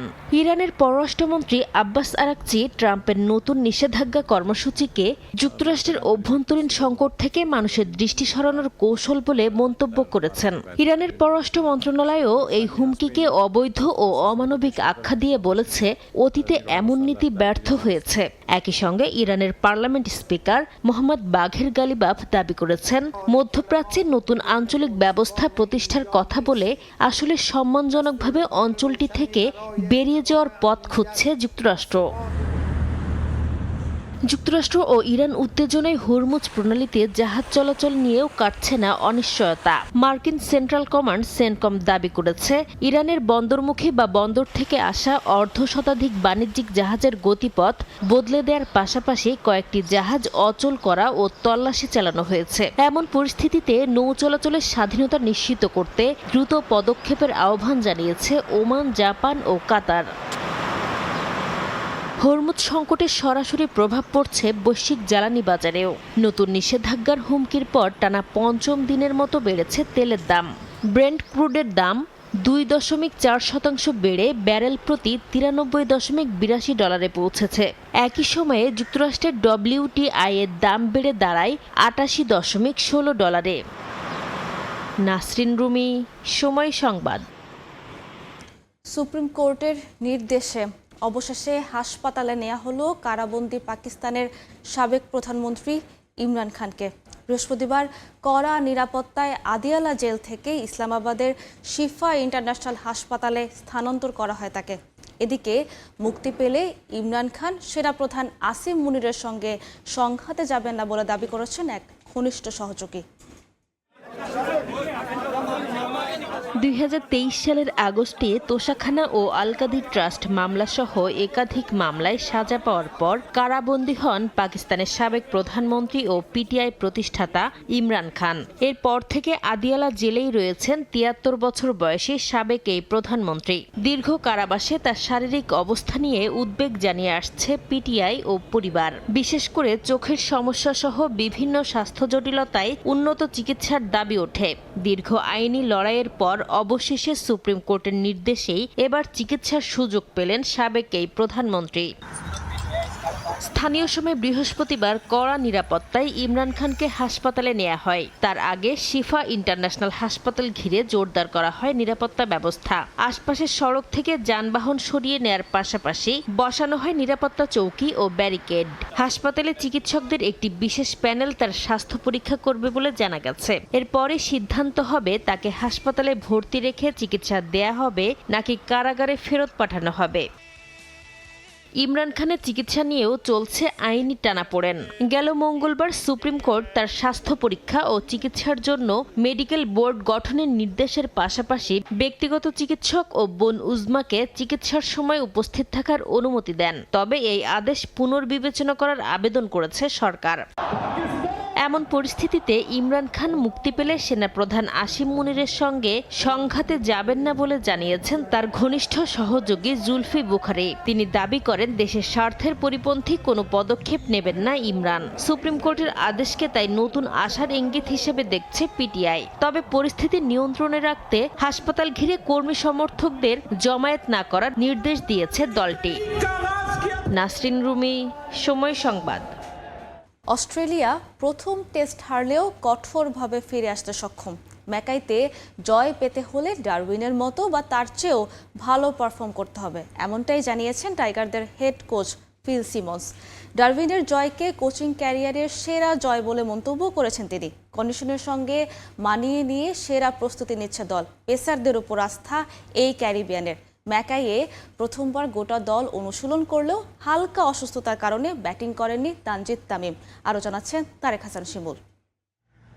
প্রথমবারের মতো গ্রেট ব্যারিয়ার রিফ অ্যারেনায় পা রাখল বাংলাদেশ দল। হোটেল থেকে মাঠে পৌঁছেই ক্রিকেটাররা ছুটে গিয়েছেন উইকেটটা দেখতে। টেস্ট ক্রিকেটে একেবারে নতুন একটি উইকেট এবং যেখানে ইতিহাস রচনা করতে যাচ্ছে বাংলাদেশ, এই উইকেটের অভিষেকের সঙ্গে যুক্ত হচ্ছে বাংলাদেশ দল। পুরো দমে অনুশীলন করেছে বাংলাদেশ দল। মূল মাঠে মূলত শুরুটা করেন যে রানিং দিয়ে, তারপর হালকা স্ট্রেচিংয়ের যেই কাজগুলো থাকে সেগুলো সেরে এই ম্যাকাইয়ের মূল গ্রাউন্ডের মধ্যে কিন্তু তারা ফিল্ডিং অনুশীলনটা করেছে। লম্বা ক্যাচিং প্র্যাকটিসের সঙ্গে আশিক মজুমদারকে আমরা দেখেছি স্লিপ ক্যাচটা নিয়ে। বাতাসের গতি কোন দিকে রয়েছে তার উল্টো দিকে যে আসলে তারা অনুশীলনটা করেছেন, ক্যাচ প্র্যাকটিসটা করেছেন, কারণ এই মাঠে বাতাসটা প্রচণ্ড এবং সেই বাতাসটা ভোগাতে পারে। সেটা সুবিধা হয়তো বাংলাদেশ নিতেও পারে বোলিংয়ে। ফিল্ডিং সেশনটা শেষ করে ব্যাটিং করেছে মুশফিকুর রহিম, কিছুটা চোট পেয়েছিলেন, তবে সেই চোটটা খুব বেশি বড়সড় কোনো চোট নয়। ডারউইন থেকে ম্যাকাইয়ের যেই কন্ডিশন অনেকটা ভিন্ন কন্ডিশন। এখানে ঠান্ডা আবহাওয়া রয়েছে এবং কি উইকেটের চরিত্রটাও কিছুটা ভিন্ন। এখানে মাঠের উপর ঘাস রয়েছে। পিচ দারুণ, কিছুটা ঘাস আছে, অনেক শক্ত, ভালো টেস্ট উইকেট। প্রতিটি উইকেটই ব্যাটারদের জন্য ভালো। ব্যাপারটা হচ্ছে আপনি ঠিকভাবে ব্যাট করছেন কিনা। টেস্ট 5 দিনে যাবে কিনা আসলে আমি জানি না, সম্ভবত কিউরেটরের সঙ্গে কথা বলে তারপর বলতে পারবো। তাসকিন আহমেদকে দেখেছি ইবাদতকে নিয়ে একেবারে একসঙ্গে বোলিংটা করতে, একেবারে জুটি বেঁধে বোলিং করার যে বিষয়টি মাঠে থাকে সেটা কিন্তু অনুশীলনেও দেখা গেছে। এই উইকেটে পেসারদের গুরুত্ব অনেক বেশি এবং উইকেট নিয়ে আসলে কোচ বলছিলেন যে ভালো অবস্থায় আছে। তিনিও আশাবাদী যে এই ম্যাচে বাংলাদেশ দল ইতিবাচক পারফর্ম করবে। অবশ্যই আমার কোচিং ক্যারিয়ারের সেরা টেস্ট জয়। অন্য ফরম্যাটে কিছু বড় জয় ছিল, তবে টেস্ট ক্রিকেটই সেরা। আমি সব বোলারকে নিয়েই খুশি। প্রত্যেক বোলারই আমাদের পরিকল্পনা অনুযায়ী বোলিং করেছে। অস্ট্রেলিয়ার সবাই ভালো ব্যাটার, ফলে যখন এমন জায়গায় তাদেরকে মোকাবেলা করবেন আপনাকে ধারাবাহিক হয়ে তাদেরকে পরীক্ষায় ফেলতে হবে। ফিল সিমন্সের এটা জানা আছে অস্ট্রেলিয়া কতটা ভয়ঙ্কর হতে পারে, কতটা চাপের মধ্য থেকে ঘুরে দাঁড়াতে পারে। আমি কেবল একটি কথাই বারবার বলে যেতে চাই, অস্ট্রেলিয়া অনেক শক্তিশালী হয়ে আমাদের দিকে আসবে। ফলে আমাদেরকে নিজেদের লেভেল ধরে রাখতে হবে অথবা কিছুটা উন্নতি করতে হবে। আমরা যদি 1% উন্নতিও করতে পারি কিছু বিভাগে, তাহলে নিশ্চিত করতে হবে যে আমরা মাঠে তা করে দেখাচ্ছি। তবে আমরা জানি অস্ট্রেলিয়া তাদের খেলা বদল করে আমাদেরকে চেপে ধরবে। ডারউইন থেকে যে আত্মবিশ্বাসটা বাংলাদেশ নিয়ে এসেছে সেটাকে কাজে লাগাবে নিঃসন্দেহে এবং ম্যাকাইতে এসে কিন্তু এরই মধ্যে অনুশীলন সেশনটাও সেরে ফেলেছে। পরিকল্পনা প্রস্তুত, এখন বাস্তবায়নের পালা। নিঃসন্দেহে এই ম্যাকাইতে ইতিবাচক কিছুর অপেক্ষায় সবাই। তারেক হাসান শিমুল, সময় সংবাদ, ম্যাকাই, অস্ট্রেলিয়া।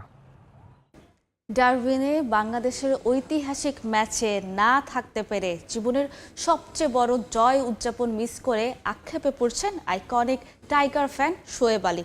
তবে দলকে সমর্থন করতে লাল সবুজ পতাকা হাতে হাজির হয়েছেন ম্যাকাইয়ের গ্রেট ব্যারিয়ার রিফ অ্যারেনায়। প্রবাসী বাংলাদেশিদের নিয়ে গ্যালারিতে গলা ফাটাবেন শোয়েব আলী। ম্যাকাইয়ে এই টাইগার ফ্যানের সাক্ষাৎকার নিয়েছেন তারেক হাসান শিমুল। ঐতিহাসিক জয়ের দিনে সবকিছুই ছিল, শুধু গ্যালারিতে ছিল না বাংলাদেশের আইকনিক ফ্যান শোয়েব আলী। তিনি বাংলাদেশে ছিলেন, তবে ম্যাকাই টেস্টের আগে তিনি চলে এসেছেন বাংলাদেশ দলকে সমর্থন দিতে। শোয়েব, আপনার সাথে একটু কথা বলতে চাই, আসলে কতটা মিস করেছেন ডারউইনের এই ঐতিহাসিক জয়কে? ভাই যেভাবে বললেন এইভাবে বলার পর এখন ভয় লাগতেছে, যদি ম্যাচটা এদিক ওদিক হয় তাহলে কিন্তু পাবলিক আমারে ইচ্ছা মতো ধুইব, বুঝছেন। তা অনেক কিছু বলতেছে, আসলে ভাগ্যে যেটা থাকবে ওটা হবেই, আর ভাগ্যে যেটা থাকবে ওটা হবে না। তবে ওই টেস্ট ম্যাচ তো আসলেই অবশ্যই অনেক মিস করছি, কারণ ইতিহাসের অনেক ভালো ভালো ম্যাচ যেগুলো আসলে কখনো মিস করিনি, কিন্তু সর্বকালের সেরা একটা ম্যাচ, যে ম্যাচটা আসলে মিস করার কারণে কিন্তু মানে আক্ষেপ বলেন, কষ্ট বলেন, হতাশা, অনেক কিছুই মনের ভিতরে কাজ করতেছে। তাই মানে এই ম্যাচটা যেন মিস না করি, ইতিহাসের সাক্ষী হতে পারি, আল্লাহ যেন ম্যাচটা বাংলাদেশের পক্ষে রাখে, সেজন্য কিন্তু মানে চলে আসি এখানে। প্রায় 28 ঘন্টা জার্নি করে কিন্তু সরাসরি মাঠেই চলে আসলাম। অনেক মিষ্টি বিতরণ করেছেন। প্ল্যানটা কি, ম্যাকাইতে যদি বাংলাদেশ ভালো কিছু করে তাহলে আসলে উদযাপনটা কিভাবে হবে? উদযাপনটা আসলেই ইচ্ছা আছে ম্যাকাইতে পতাকা নিয়ে ঘুরবো, মানে গাড়ি ঘুরে নিয়ে না, মানে পতাকা এক হাতে নিয়ে আর বাঘের ড্রেস পুরা মেকাই শহরে ঘোরা, মেকাই শহরে র্যালি করা। বিশ্ব চ্যাম্পিয়ন অস্ট্রেলিয়াকে বাংলাদেশ হারালো, মানে অস্ট্রেলিয়ার ঘরের মাটিতে। আর অস্ট্রেলিয়া নাম্বার 1 টিম, আর বাংলাদেশ 9 নাম্বার আর হচ্ছে 4 নাম্বার। তা সেই টিম মানে যেভাবে মানে নাকানি চোপানি খাওয়াইলো, ইচ্ছা আছে পুরো শহর ঘোরা। গ্যালারিতে কেমন আওয়াজ হবে এই মেকাই? মাঠটা ছোট তো আওয়াজ ভালোই হইব, তবে সেই আওয়াজের সাথে সাথে ভাইদেরও ভালো খেলতে হইব। আমার মনে হয় যে অস্ট্রেলিয়া পুরো মানে টেনশনে আছে, এমনকি পুরো কাঁপাকাঁপি, কারণ তাদেরকে এভাবে মানে ঘরের মাটিতে নাকানি চোপানি মানে বাংলাদেশি খুব ভালোভাবে খাওয়ালে, এত বড় ব্যবধানে বাংলাদেশ জিতলো, তা খুব চাপে আছে ওরা। আপনি কি আসলে কুফা, যেটা আসলে মানুষ অনেক ধরনের অনেক কথা বলছে? এটা অনেকেই বলবে, এখন যার যেটা বলে। এখন কেউ যদি এগুলো টল করে মজা পায় পাক, সমস্যা নেই, তবে এগুলো আসলে কখনো বিশ্বাস করি না, কারণ ওই যে বললাম, যেটা ভাগ্যে থাকবে হবে, যেটা ভাগ্যে নেই কখনো হইবে না। তা সবাই আল্লাহর ইচ্ছা। ট্রল করলে খারাপ লাগে নিশ্চয়ই? টল আমার খারাপ লাগে না, তবে ওই ভাই ব্রাদার, বন্ধু বান্ধব, আত্মীয় স্বজন যখন দেখে তাদের কাছে খারাপ লাগে, তারা যখন আমাকে বলে তখন একটু খারাপ লাগে।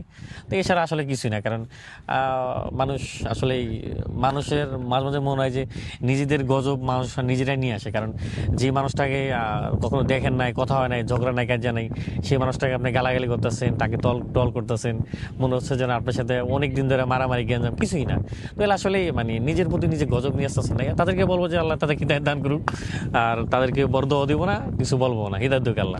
শোয়েব আলী এসেছেন বাংলাদেশ দলকে সমর্থন দিতে গ্রেট ব্যারিয়ার রিফ অ্যারেনা থেকে, কিন্তু বাংলাদেশ ধ্বনি আমরা শুনতে পাবো নিঃসন্দেহে, এবং টাইগারদেরকে সেই পারফরমেন্সটা দেখাতে হবে এই ম্যাকাইতে ইতিবাচক কিছু করতে। তারেক হাসান শিমুল, সময় সংবাদ, ম্যাকাই, অস্ট্রেলিয়া। পরিকল্পনা ছাড়া বিপিএল আয়োজন করে গত 2 বছরে বিসিবির লোকসান হয়েছে 40 কোটি টাকা। তাই অগোছালোভাবে এবার এই ফ্র্যাঞ্চাইজি টুর্নামেন্ট না করার সিদ্ধান্ত নিয়েছে তামিম ইকবালের বোর্ড। ক্রিকেটাররা আর্থিকভাবে ক্ষতিগ্রস্ত হলেও পরের বছর ভালো টুর্নামেন্টের মাধ্যমে তা পুষিয়ে নিয়ে যাবে বলে মনে করেন তামিম। এছাড়া আগামী বছর ফ্র্যাঞ্চাইজিগুলোর দল নিতেও বেশ কিছু নতুন নিয়ম মানতে হবে বলে জানান বিসিবি সভাপতি। আমি এভাবে করে করবো না, আমি কয়েকবারই বলেছি। আপনাদের থেকে আমাকে 10টা ক্রিটিসিজমও শুনতে হয়, I am okay with it. অন্তর্বর্তীকালীন দায়িত্বে ফারুক আহমেদ আয়োজন করেছেন। গেল বছর অক্টোবরে নির্বাচিত হয়ে প্রথম মিটিংয়ে বুলবুলও দিয়েছিলেন বিপিএল আয়োজনের ঘোষণা। তবে এর চেয়ে বেশি সময় পেয়েও এই টুর্নামেন্ট থেকে হাত গুটিয়ে নিয়েছেন তামিম ইকবাল। সংবাদ সম্মেলনে বিসিবি সভাপতি ব্যাখ্যা দিয়েছেন কেন নিয়েছেন এমন সিদ্ধান্ত। যে টুর্নামেন্ট আমার 20 কোটি টাকা লস হয়, যে টুর্নামেন্টে লাস্ট 2 বছরে 40 কোটি টাকা প্লাস মাইনাস লস হয়ে থাকে, আমার প্রায়োরিটি লিস্টে এই মুহূর্তে ওটা না। পুরো জিনিসটাকে ফিক্স করা, ঠিক করে যে জিনিসটা যদি বিসিবিকে প্রফিট মেকিং কেমনে করতে পারি ওইটাকে করে তারপরে জিনিসটাকে আগানো। এই বিপিএল দিয়ে আর্থিকভাবে কিছুটা লাভবান হন জাতীয় দলের বাইরে থাকা ক্রিকেটাররা। তার উপর প্রেসিডেন্ট নিজেই হয়েছেন আইসিসির ফ্র্যাঞ্চাইজি লিগ কমিটির চেয়ারম্যান। তার দেশেই হচ্ছে না টুর্নামেন্ট। আমি আমার কমিটিতে আছি, আমার একটা বড় পদ আছে, আর আমার নিজের দেশে ফ্র্যাঞ্চাইজ ক্রিকেটই সব অনিয়ম চলছে। ওটা বেটার না এই স্টেপটা নেওয়া যে আমি এখন এটা আপাতত স্টপ করলাম, স্টপ করে পুরো জিনিসটাকে সুন্দর করে রিভাইভ করে নতুন করে ভালোভাবে করা শুরু। আমি যদি প্লেয়ার থাকতাম আমি ডিসঅ্যাপয়েন্টেড হইতাম, আমি এসে প্রেসিডেন্টের সাথে কথা বলতাম, আমি নিজেও বলেছি, because they will be a financial loss for them. ওই প্লেয়াররাও ডিসঅ্যাপয়েন্টমেন্টের সাথে they also agree to the fact যে জিনিসটাকে আমাদের সুন্দরভাবে করতে হবে। ফারুক বুলবুল আমলে গেল 2 আসরে বিপিএল এর একাধিক ফ্র্যাঞ্চাইজি সুনাম ক্ষুণ্ণ করেছে টুর্নামেন্টের। বুলবুলের সময় মহা আয়োজনে ফ্র্যাঞ্চাইজি দেয়া হলেও টুর্নামেন্ট শুরুর আগ মুহূর্তে সরে যায় মালিক পক্ষ। তবে পরবর্তী আসরে দল নিতে মানতে হবে কঠিন শর্ত, আসতে পারে অন্য দেশের ফ্র্যাঞ্চাইজিও।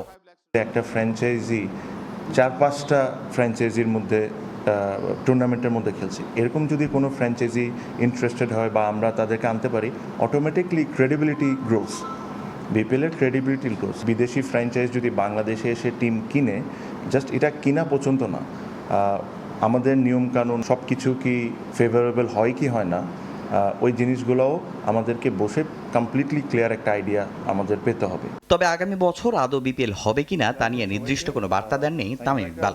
একই সঙ্গে বিপিএল ও বিসিবির অন্য টুর্নামেন্টে হওয়া ফিক্সিং নিয়ে অ্যালেক্স মার্শালের রিপোর্ট দ্রুতই জনসম্মুখে আনা হবে বলে জানান বিসিবি সভাপতি। রেকমেন্ডেশন এসেছে অ্যালেক্স মার্শাল থেকে, হ্যাঁ, যখন একটা জিনিস আসে তখন এটা আমরা লয়ারদের কাছে পাঠাই, আমাদের কাছে আসবে তখন আমরা আপনাদেরকে স্টেটমেন্টের মাধ্যমে জানিয়ে দেওয়া হবে। তামিম হোসেন, সময় সংবাদ, ঢাকা।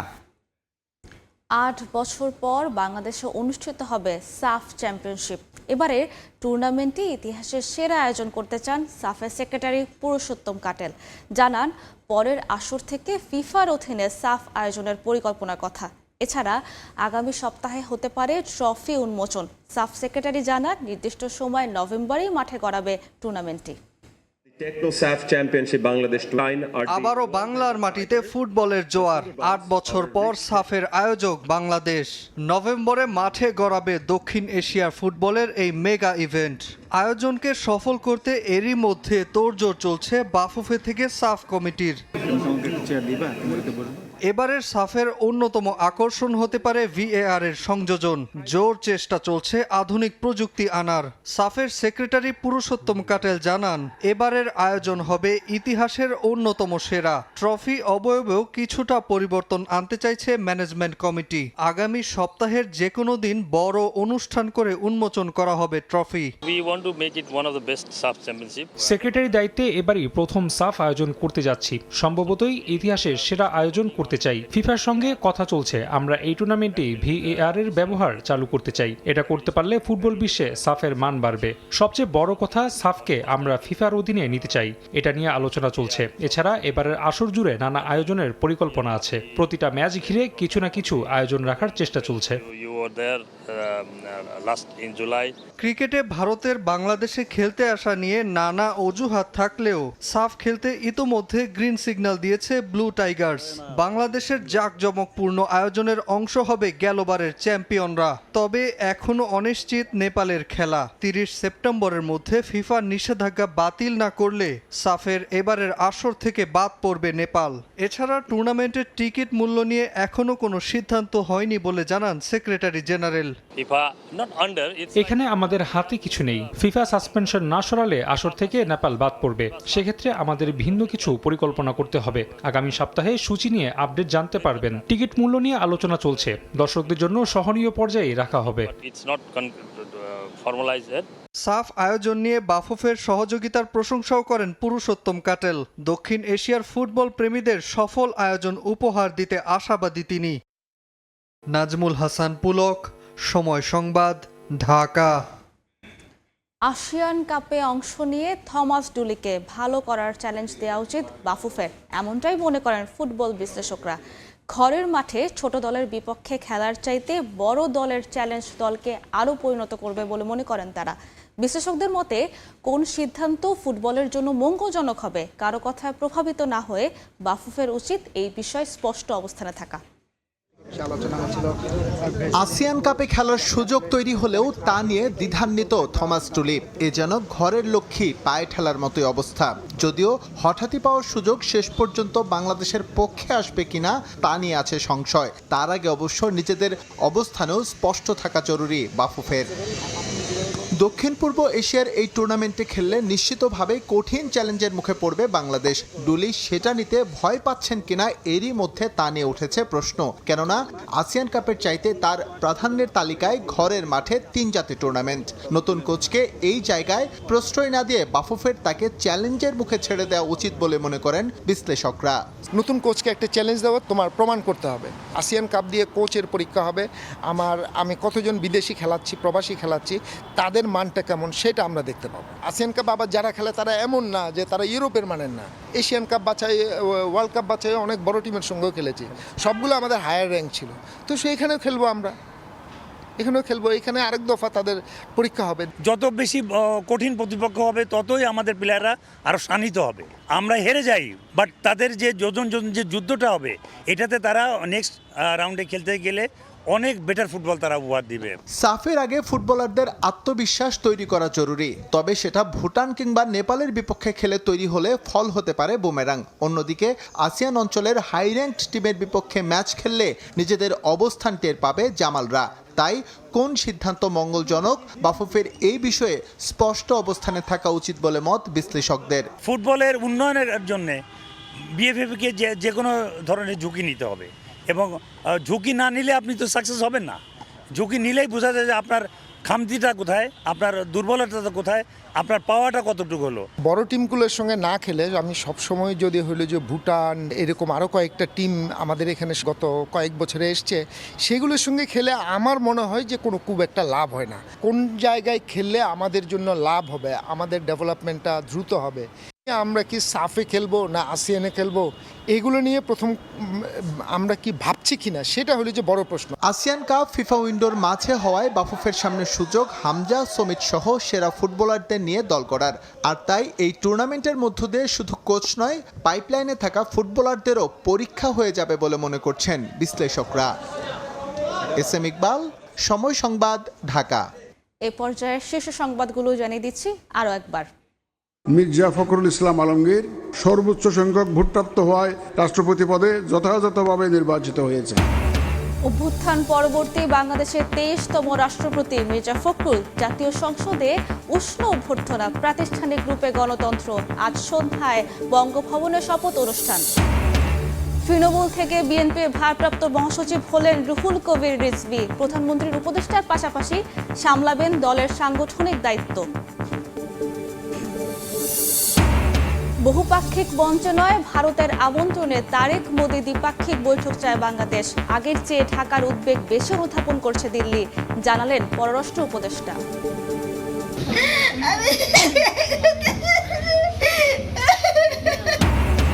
কলকাতায় আগুনে নিহত দুজনের গ্রামের বাড়ি সাতক্ষীরায় মাতম। 7 বাংলাদেশের মধ্যে 5 জনের মরদেহ হস্তান্তর আজ। অভিযানে অসঙ্গতি মেলে 8টি হোটেল সিলগালা। এবং বিদ্যুতের চাপ সামলাতে ব্যাটারি চালিত অটোরিকশা নিয়ন্ত্রণের পথে সরকার। বাধ্যতামূলক হচ্ছে সৌর বিদ্যুতে চার্জিং। অবকাঠামো তৈরিতে চ্যালেঞ্জ দেখছেন বিশেষজ্ঞরা।